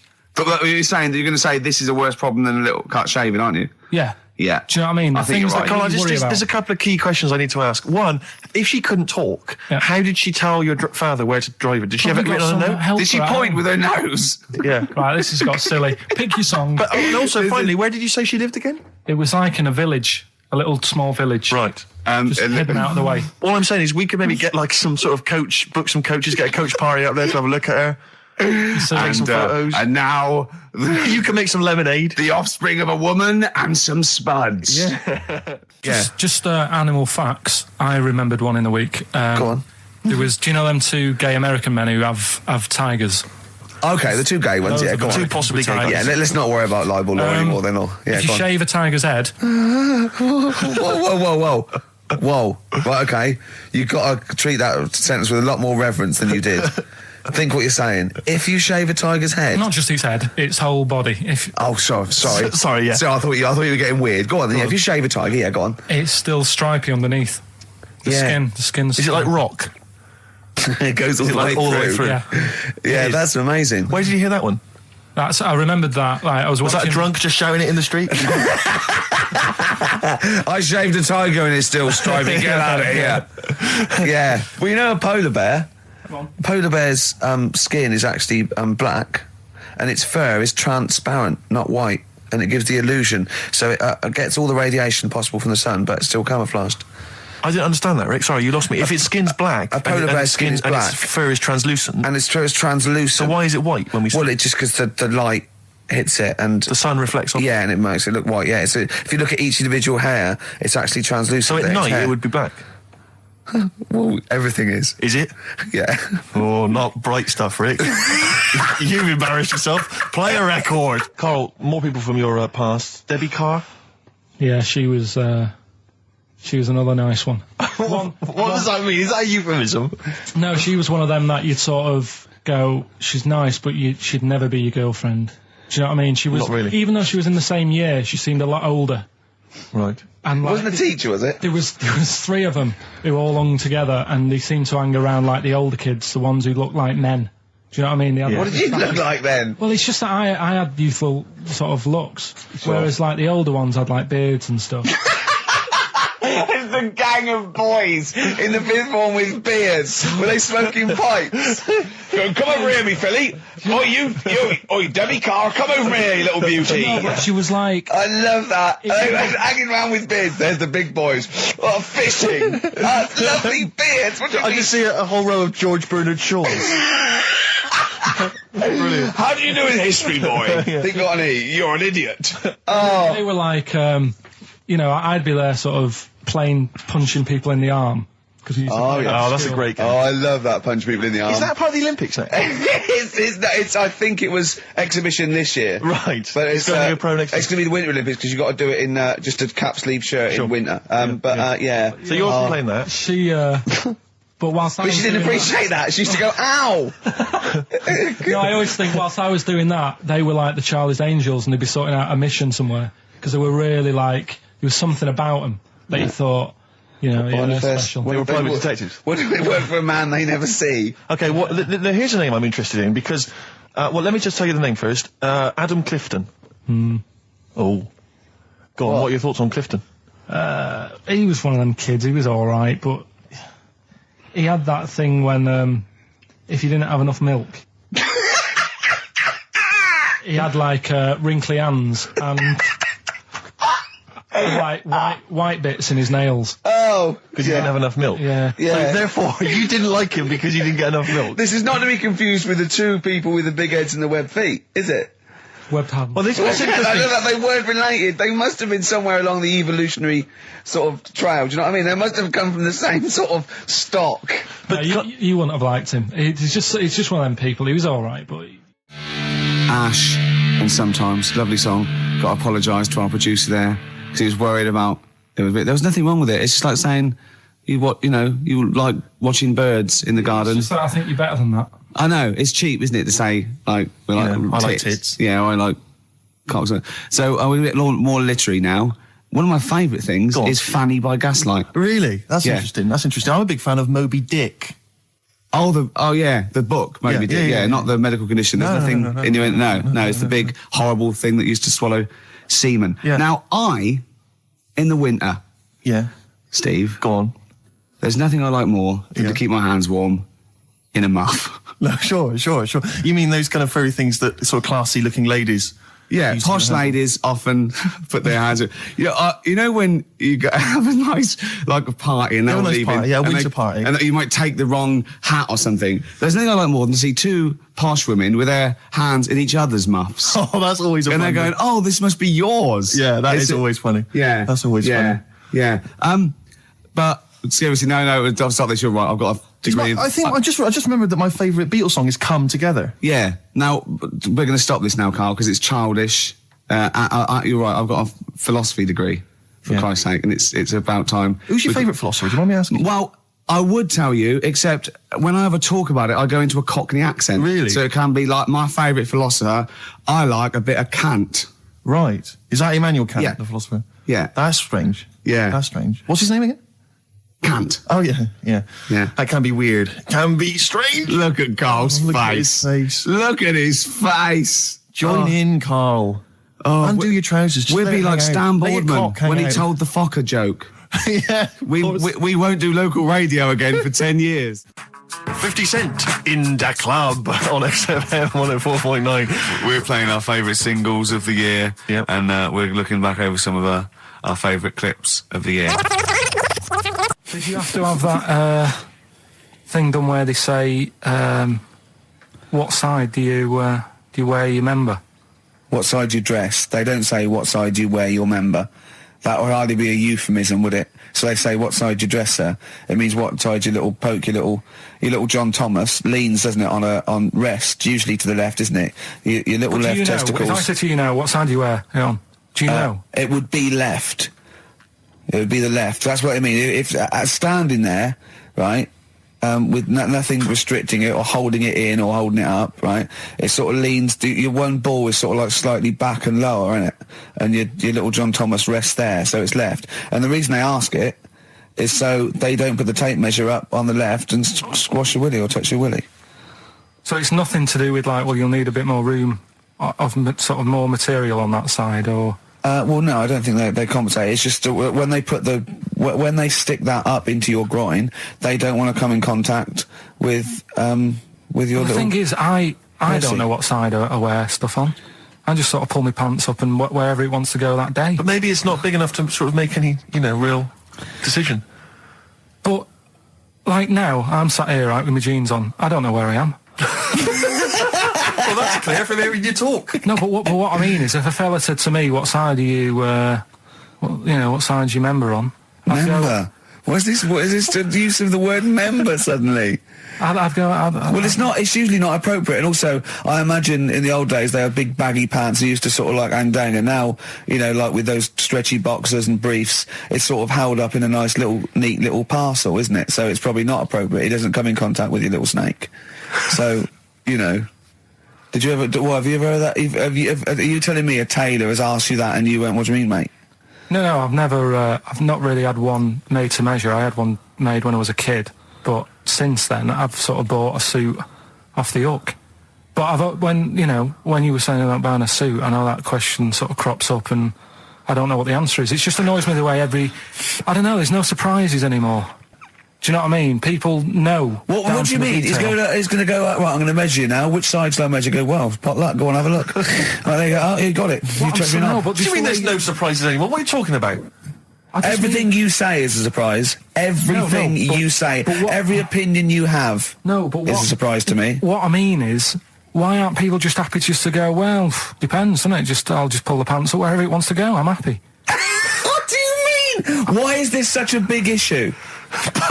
But Carl, when they ask you this question, they're not making a note of it somewhere. It's not statistical research to find out what the kind of common leaning is. It's a question so he doesn't touch it when he's using his tape measure. Just be careful. But he is being careful by asking the question. But what's wrong with him touching it anyway? If he's, it's only a slight. Fair enough. But if he just sort of, knocks it a little bit, you can just go. Do that again? To me, it's the same as the prostate thing. It's just happening all over again. But the doctor doesn't go, oh, what side's your arse on, sir? Trying to avoid the arse. He wants to go, he knows where your arse is and he's aiming for it and he wants to get it up there. He's aiming for it for a good cause. This little fella's going, well, I've got to measure his leg. I don't want to touch the knob. I'll just ask him, sir, do you mind telling me where your cock is so I can avoid it? It's a big difference. But like I'm saying to you, I'd have to have a look first to let him know. I don't know where it is now. I don't know. It could be the left, could be the right. Are you telling me you don't know where your knob is without looking? Well, what do you mean without looking? How could? Well, you're saying it as if like. Should we have a guess? Well, have a look and tell us where it is. What are you wearing? What sort of pants are you wearing? I've got my jeans on. But you got pants on underneath them? Yeah. What are they? Briefs or boxer shorts? Boxer shorts. Boxer shorts. Well, it's probably free, but the jeans are probably strict in it. I think it's probably either in the middle, dressed in, or just slightly to the left. Have a look. We'll tell the listeners after the break where's Carl's knob. It's a good competition. Oh, brilliant! We've got to send this to the Sony Awards people. Well, big question. Where was Carl's knob? That's what people have been hanging on for. Yeah. Where was it? Well, I can't believe people have been texting in. Hey, what, guessing where it is? People saying, is it in the middle? Is it in the left? It cost them 10p. Cost them 10p to find out. Just wait, I'm going to give out the answer. You don't win anything, right? Like, strike it lucky. Right? Bottom or middle? Right. It was to the left. Oh! Yeah. I went with the right. That's annoying. See, I thought it would be to the left. If not, maybe if it was all scrunched up, sitting down on your lap, right, it might just pop up to the middle. Just pop out, like, Well, next week we'll be finding out where yours is. Where's Ricky's bollocks? So we look into animals that we get rid of. I've spoken to someone about snails. I've spoken to someone about jellyfish and that. And looking at cockroaches today. She's an expert. She's just not just some random person. No, she works in a museum, a good museum. I said I'd give it a plug. It's the one near Knightsbridge. It's got dinosaurs and that in it. It's worth seeing. And Natural History Museum? Yeah. So, It's not sure. He's not sure. This is what happened.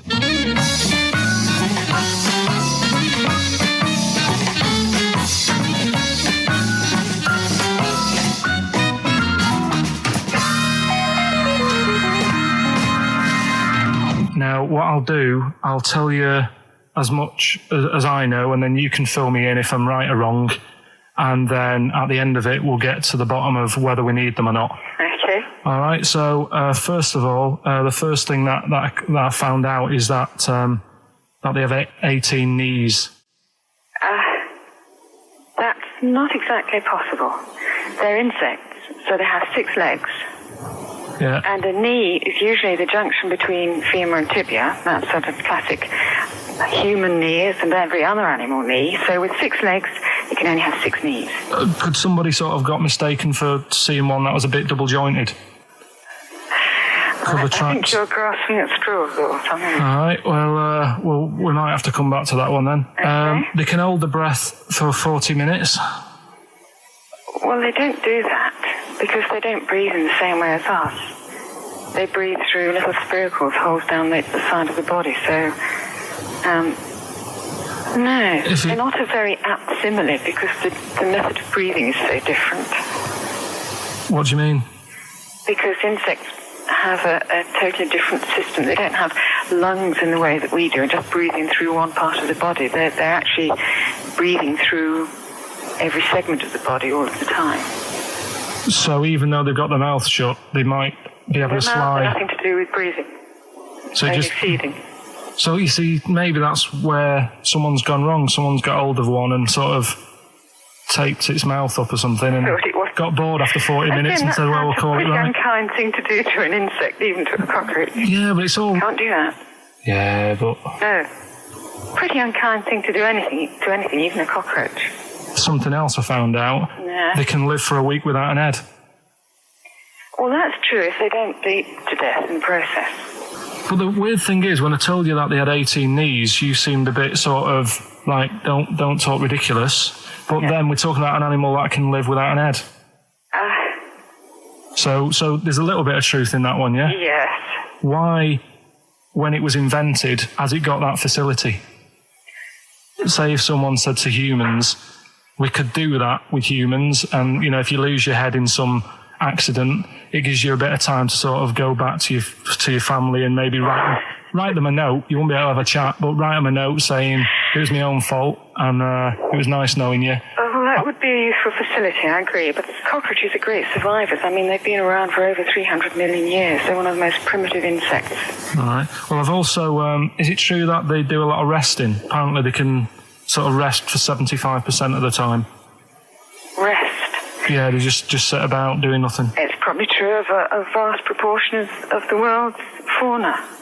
I mean, maybe the 25% that they are working, they're really giving it some, so it might make up. They're probably searching out food and, they can slow down considerably. You can chill insects in the fridge and they'll become very, very quiet. You might think they're dead. Yeah, but I'm sure, you know, if we were sat in a fridge, you know, we'd go a bit quiet, wouldn't we, you know? Well, you might not know much about it, of course. Yeah, but... You're not quite reading the right sources. Well, I've been using the internet. I'm sure there are many useful sources that you could find there, but some of those seem to have been a little misleading to you. So you don't agree with a lot of what I've told you there? No. So cockroaches, can we get rid of them? No. So we're keeping them then? I would say so, yeah.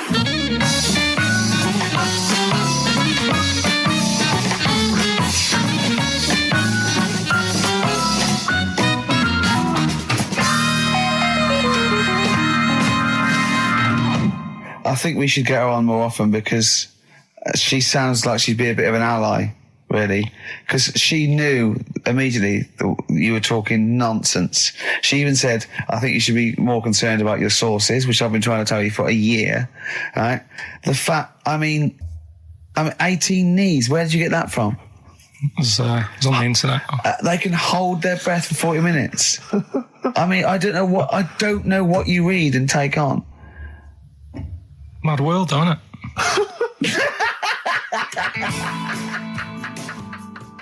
And there was also a fella in the week who said that women shouldn't be wearing trousers. Why?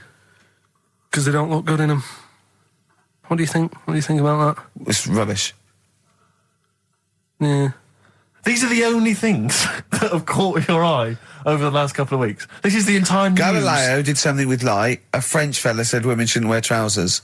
See, that to me wouldn't pass as education. It's not education. I don't know where you could ever use that. I don't know when that would ever be applicable to life. I just like reading stuff that sort of reminds me of... Do you know what I mean? If I read it and it gets me thinking, I think that's a good little piece. But I mean, but surely can't you just sort of like sit near something that vibrates to keep your brain going, or shake your head every now and again? I mean, what does this do? You mean it makes you start using your brain? But what aspect of a Frenchman said women shouldn't wear trousers got your mind working? What questions were you asking? Because I thought that's a bit daft, isn't it? Right? Yeah. Okay, it ends there with me. There's nothing else. There's nowhere else for me to go on that. He closes your mind's still whirring.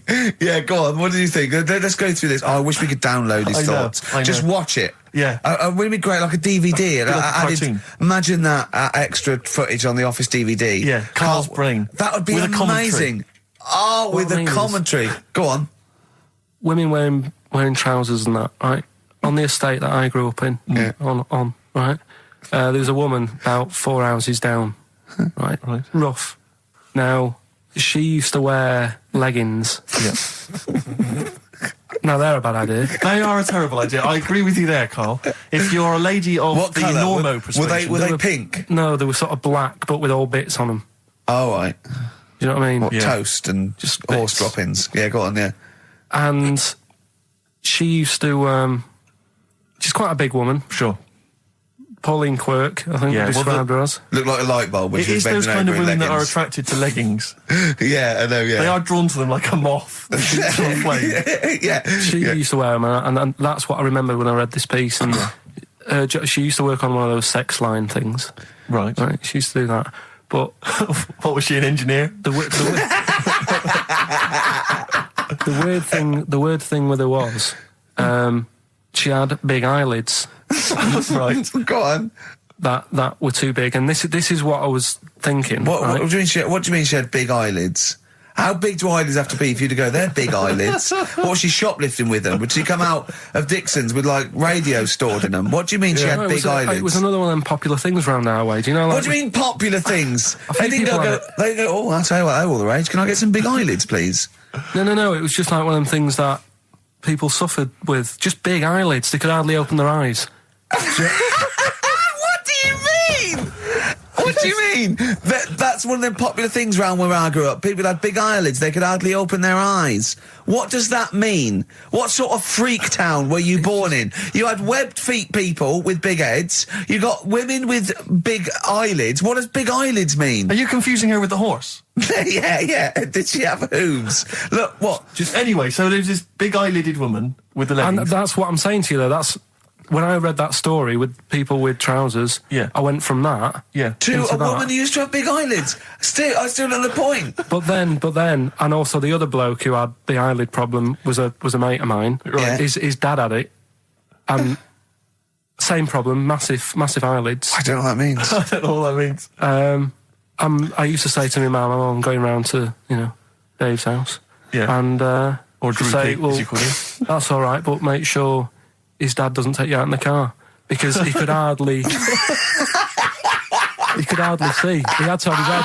He had to tilt his head back to keep his eyes open. Sure. Did he have a couple of matches with him at all times? What a load of gobbledygook. This began as educating Ricky. I know, so it's like he was people with eyelids. But it's like you're supposed to make that leap as well. Yeah. If I mention the trousers, Ricky will probably be thinking about people with big eyelids and women wearing leggings. Play a record, Carl. Okay, anyway, Carl, here we go. It's an exciting feature that I think will be picked up by Channel 5. It's going to be Karl Pilkington, Do We Need Him? Where Karl goes around checking out animals with top experts, asking whether we need them in the world. Yeah. So, this is the first one. We won't do it next week, but I'm already sorting out the contact. We will be looking at octopus, because they're a bit weird. Okay. So that's what you got to look forward to in 20, Again, if you have an animal that you feel is unnecessary in the world, then email us, and I'm sure Carl will investigate for you. Well, the other thing as well, whilst we're on to that, I want to sort of have a bit of research with me. So when I speak to the bloke or the woman about the octopus, right, I want, like, You want to be armed with the response. facts. Well, sort of response from listeners, so I can say, well, 70% of XFM listeners said we should get rid of them. Sure. Do you know what I mean? Like Jon Snow does on Channel 4 when he does all, like, politics stuff. So, if you agree with me, just send an email saying yes. And Well, if you don't- so yes, we should get rid of them. yes, yeah. Or, Yes, get rid of them. Because the house believes always we should get rid of these animals. You're picking animals you want to get rid of. So yes is get rid of them. No is don't get rid of them. well, and not no, it's Noah, because they go on the ark. The ones we keep go on the ark. That element I'd completely forgotten about, and I think that's a wise move, because I don't think that's working. I don't think you thought through the whole Noah. So that's just complicating the show, I think. So yes, we get rid of them. Noah, they're saved on the ark. Yeah. Right, okay, so here we go then, jellyfish. So Do we need 'em? today we're looking at jellyfish in Pilkington.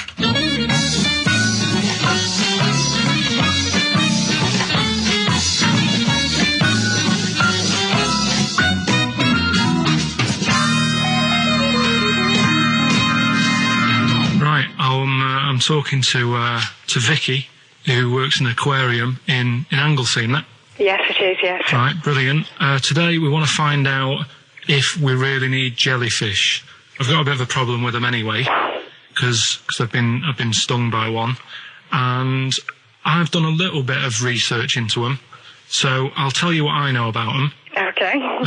You might learn some stuff from me. Oh, you never know. And if I'm talking nonsense, just tell me. Absolutely. Yeah.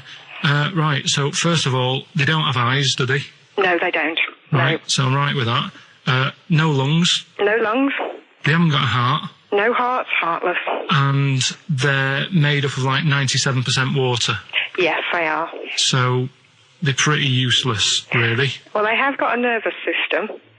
They're actually about 650 million years old. So they've evolved and they've outlived the dinosaurs, and they're even older than the sharks. And they can even outfox us, because NASA scientists have worked with them to try and work out how they operate in weightlessness, and they still don't know how they do that. Took them into space actually to figure out how they did that. Seems like a bit of a waste of money, but do you know Port Maddock? I used to go there a lot for my holidays, and there used to be a load of them washed up on the beach. People on motorbikes used to go over them and stuff. Yeah. Well, we get the moon jellyfish. That's the ones with they've got pink bits in the middle. Yeah, that's their reproductive bodies. I think that was them. I think they're the ones that went over on the bike because you could see pink bits. What do they do? If the jellyfish went, would we have a problem on our hands, do you think? Okay. You might have a bit of a knock-on effect, because things like turtles eat jellyfish. Yeah, but do we need turtles? Well, don't forget that when you take out something from the marine system, something normally feeds on. I mean, they're not just there for the fun of it. Something either feeds on it or feeds on what they excrete. What you're saying is they exist to sort of feed others and also to eat some stuff that's well, missing. yeah, they control the population of other fish and species that might otherwise be a problem. Okay, well, let's kind of wrap this up, right? The question that I'm asking today is, do we need them? Say if Noah had his ark, right? You've swum and got on the boat. You're all right. You're safe. He's going to keep you to sort of populate the world as well, right? So it's you and him. He's not a bad-looking fella, so you're happy. Yeah. He says to you, Vicky, do we need him? Absolutely.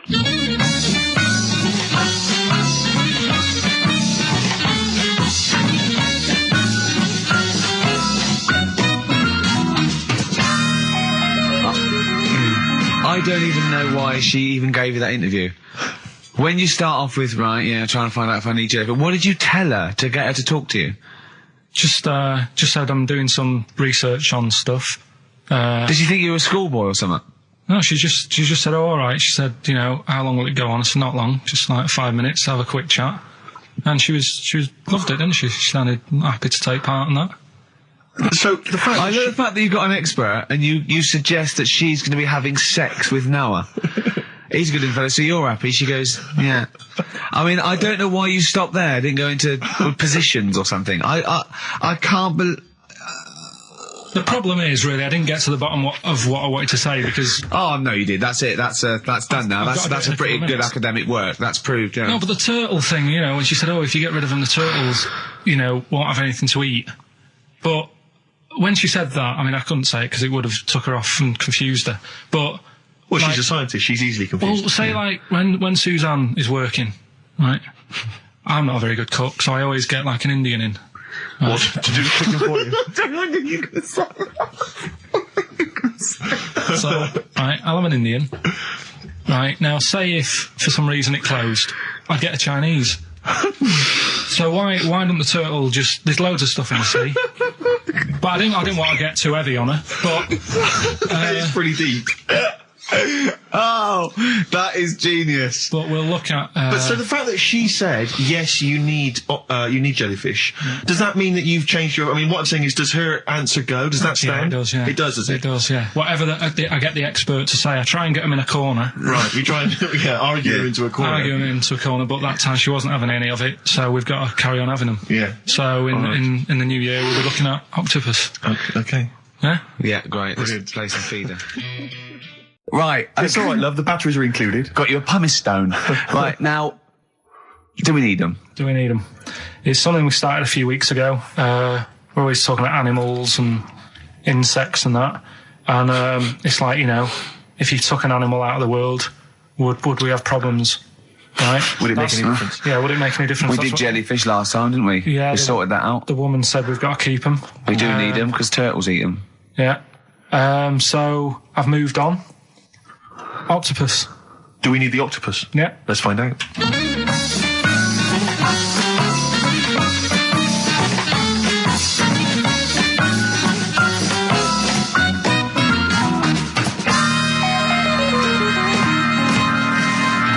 I'm working through a load of animals, right, that I'm finding out whether we need them or not, right?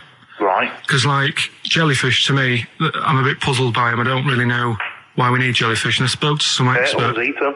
What? Turtles eat them. Yeah, I know, but do we need turtles? Do you know what I mean? It goes on and on, doesn't We it? need humans. Well, you know, I mean, I might get to that bit, but I need to sort out the animals first. I've got a lot on. So the thing is, I've left the jellyfish. We know we need them, right? So octopus. Yeah. Right, I know they're pretty brainy. Incredibly brainy. A story that I heard, I don't know if it's true, but there was some science lab somewhere, right? Yeah. Where they had some octopus in it, and they had some crabs. Yeah. And at night, the octopus was like getting a bit bored on its own in the dark and that, and they sort of come alive in the dark, don't they? Yeah. They like the dark. Yeah. And the octopus had its eye on the crabs, and at night when it's dark, it was getting out of its little cage, crawling along the floor, getting in the crab's cage, getting them out and eating them. I don't doubt it. We put jam jars with the lids on with crabs in, and they'll open the jam jar and... You're joking? Yeah. Even I sometimes struggle with them. Yeah, we don't do it... you don't do it really, really tight, but... All right, so they're not that clever then? Well, they would, if they were strong enough, they'd open it, but they're just not that strong. Oh, that's mad. Right, I also know that if they get hungry, they eat their own legs. Yeah. Yeah? Yeah. They're deaf. Well, I don't know. I don't really know. Yeah, I mean, they don't live very long. They can squash themselves into small jugs. Oh, yeah, they can go in a demi-john through the narrow neck and that. Why do they need to do that? Because they're the sort of crevices and holes that they're hunting for crabs and things through. So, would they be better if they were smaller? Do you know what I mean? I don't know. I really don't know. Yeah. But octopus then, if Noah said to you, you know, we're having a clear out. Yeah. We've got too many animals to look after and that in the sea, taking up too much room. Right. Do we need them? I think there's other less useful things in the sea than octopus. Limpets, they could go. Limpets? Yeah, they just sit on a rock and do nothing for 50 years. But they're not getting in the way then. How big are they? Oh, not very big. Yeah, you see, I might come round to them, but I never think, oh, you know, I'm sick of seeing these limpets. Whereas octopus, you know, crawling about, opening jam jars and that. You'd never see them though, they're really rare. Wow. We get 2 or 3 caught a year, it's quite amazing. Do we need them? Yeah. Yeah? Yeah. We'll just have to keep him then.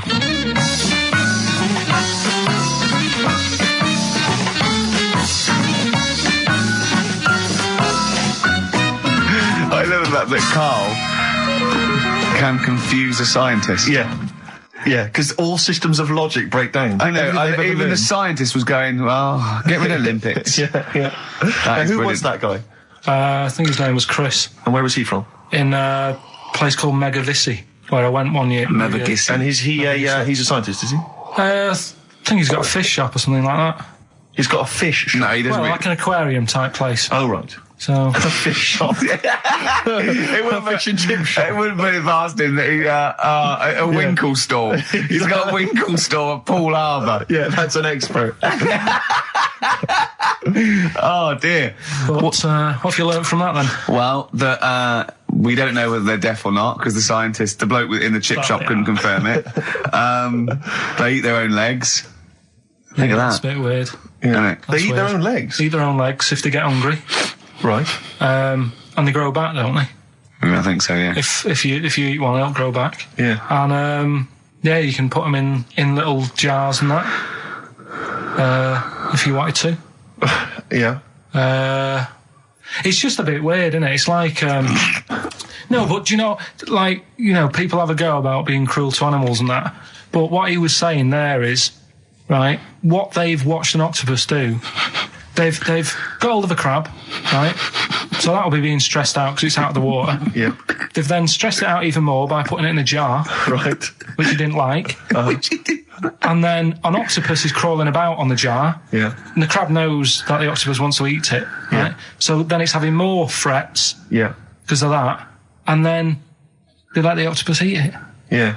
I think that's pretty... Do we need crabs? See them next week. Yeah.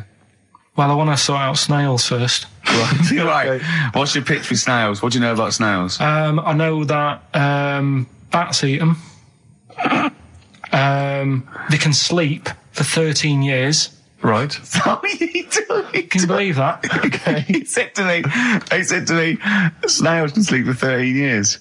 And I went, right.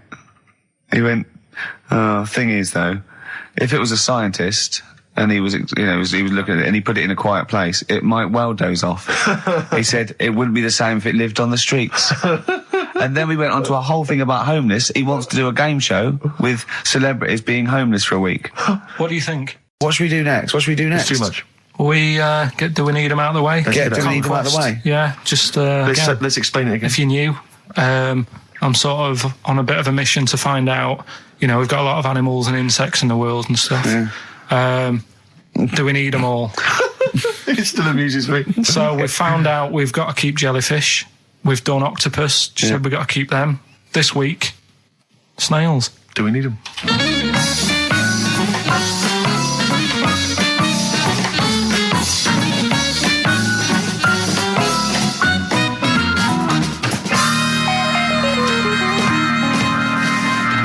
Just doing some research, right? I'm sort of working my way through different creatures and insects and stuff that's on the planet, Yeah. right? And finding out if we need them or not, right? Yeah. Do you know much about snails? Well, sea snails. Well, yeah.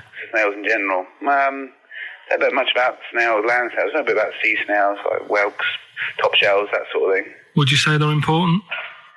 What sort of sense do you mean by important? Say if we had to sort of get rid of some animals and insects and that because we're running out of room. Right.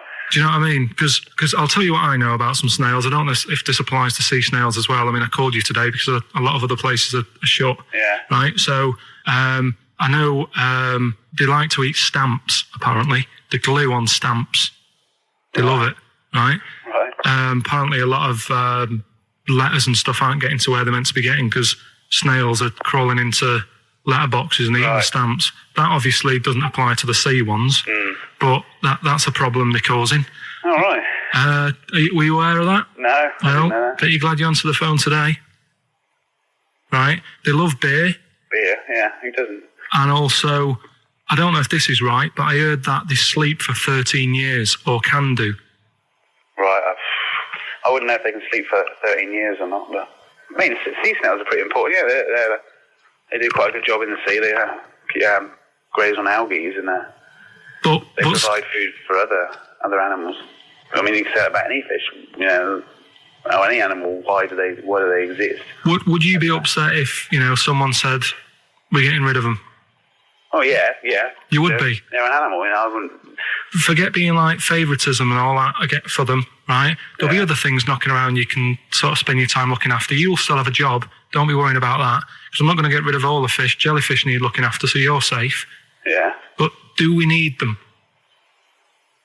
Come on, there's loads of people saying, come on, we've got to move on through the animals, and you're holding them up saying, well, I want to keep them.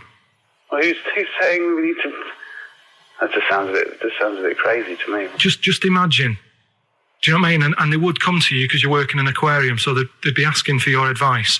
Right. And you're slowing it down. Well, they asked for my advice and I'm giving it to them, so, you know, that's what I think anyway. Yeah, but snails, you know, I mean, like I say, they drink beer and that, you know. What did they do apart from some food for a whelk? They were around, their descendants were around a lot longer than we have been. Yeah, they've been around a long time, but what have they done? Well, they've survived that long, so they must be doing something pretty good. Well, apparently they sleep for 13 years, so really, even though they've been around for ages... I think that sounds a bit... But I don't think they sleep for 13 years. Not all of them, just the tired ones. So, snails, do we need them? Well, yeah, I just think they've got to, just as, you know, it's not for us to say, do we need them or not, we can't. So you think we should keep them? Yeah, definitely.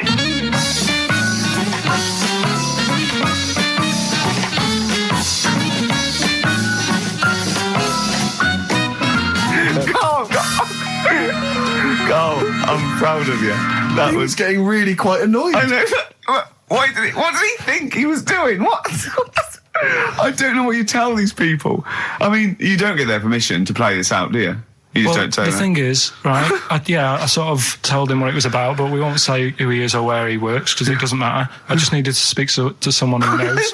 I know the fact that you were trying to get an answer out of him by suggesting that he would be safe, because he could look after jellyfish if he gave the okay to destroy snails. He was getting livid, you can tell. Oh, God. Brilliant. So they've been around a long time, but what have they done? Well, right, last week when I did Do We Need Them,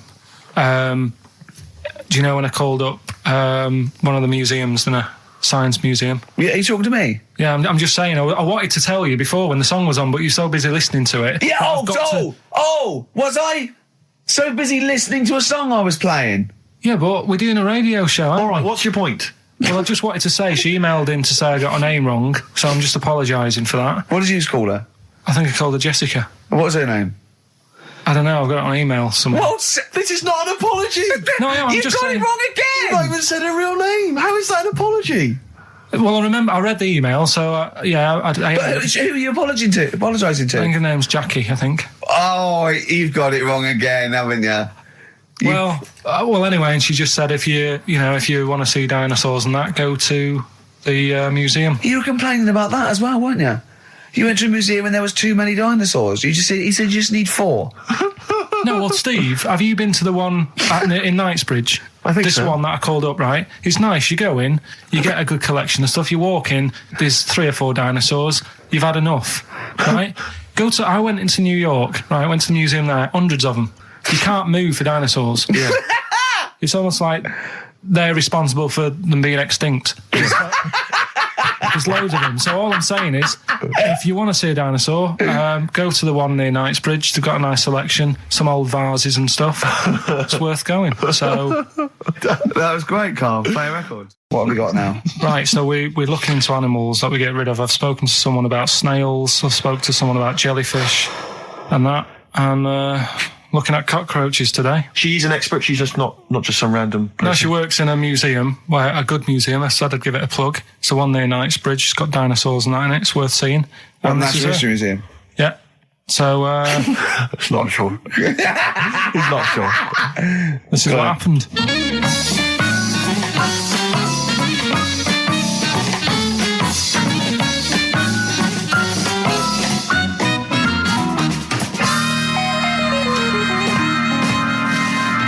Now, what I'll do, I'll tell you as much as I know, and then you can fill me in if I'm right or wrong. And then at the end of it, we'll get to the bottom of whether we need them or not. Okay. All right. So first of all, the first thing that I found out is that they have 18 knees. That's not exactly possible. They're insects, so they have 6 legs. Yeah. And a knee is usually the junction between femur and tibia. That's sort of classic human knees and every other animal knee. So with 6 legs, you can only have 6 knees. Could somebody sort of got mistaken for seeing one that was a bit double jointed? I think you're grasping at straws or something. All right. Well, we might have to come back to that one then. Okay. They can hold the breath for 40 minutes. Well, they don't do that because they don't breathe in the same way as us. They breathe through little spiracles, holes down the side of the body. So, no, they're not a very apt simile because the method of breathing is so different. What do you mean? Because insects have a totally different system. They don't have lungs in the way that we do, just breathing through one part of the body. They're actually breathing through every segment of the body all of the time. So even though they've got their mouth shut, they might be able to slide. Nothing to do with breathing. So only just feeding. So you see, maybe that's where someone's gone wrong. Someone's got hold of one and sort of taped its mouth up or something and got bored after 40 minutes and said, well, we'll call it right. That's a pretty unkind thing to do to an insect, even to a cockroach. Yeah, but it's all... You can't do that. Yeah, but... No. Pretty unkind thing to do anything, even a cockroach. Something else I found out. Yeah. They can live for a week without an head. Well, that's true if they don't bleed to death in the process. But the weird thing is, when I told you that they had 18 knees, you seemed a bit sort of like, don't talk ridiculous. But then we're talking about an animal that can live without an head. So there's a little bit of truth in that one, yeah? Yes. Why, when it was invented, has it got that facility? Say if someone said to humans, we could do that with humans, and, you know, if you lose your head in some accident, it gives you a bit of time to sort of go back to your family and maybe write them a note. You won't be able to have a chat, but write them a note saying, it was my own fault, and it was nice knowing you. Well, that would be a useful facility, I agree. But cockroaches are great survivors. I mean, they've been around for over 300 million years. They're one of the most primitive insects. All right. Well, I've also... is it true that they do a lot of resting? Apparently they can sort of rest for 75% of the time. Rest? Yeah, they just sit about doing nothing. It's probably true of a vast proportion of the world's fauna. Well, I mean, maybe the 25% that they are working, they're really giving it some, so it might make up. They're probably searching out food and, they can slow down considerably. You can chill insects in the fridge and they'll become very, very quiet. You might think they're dead. Yeah, but I'm sure, you know, if we were sat in a fridge, you know, we'd go a bit quiet, wouldn't we, you know? Well, you might not know much about it, of course. Yeah, but... You're not quite reading the right sources. Well, I've been using the internet. I'm sure there are many useful sources that you could find there, but some of those seem to have been a little misleading to you. So you don't agree with a lot of what I've told you there? No. So cockroaches, can we get rid of them? No. So we're keeping them then? I would say so, yeah.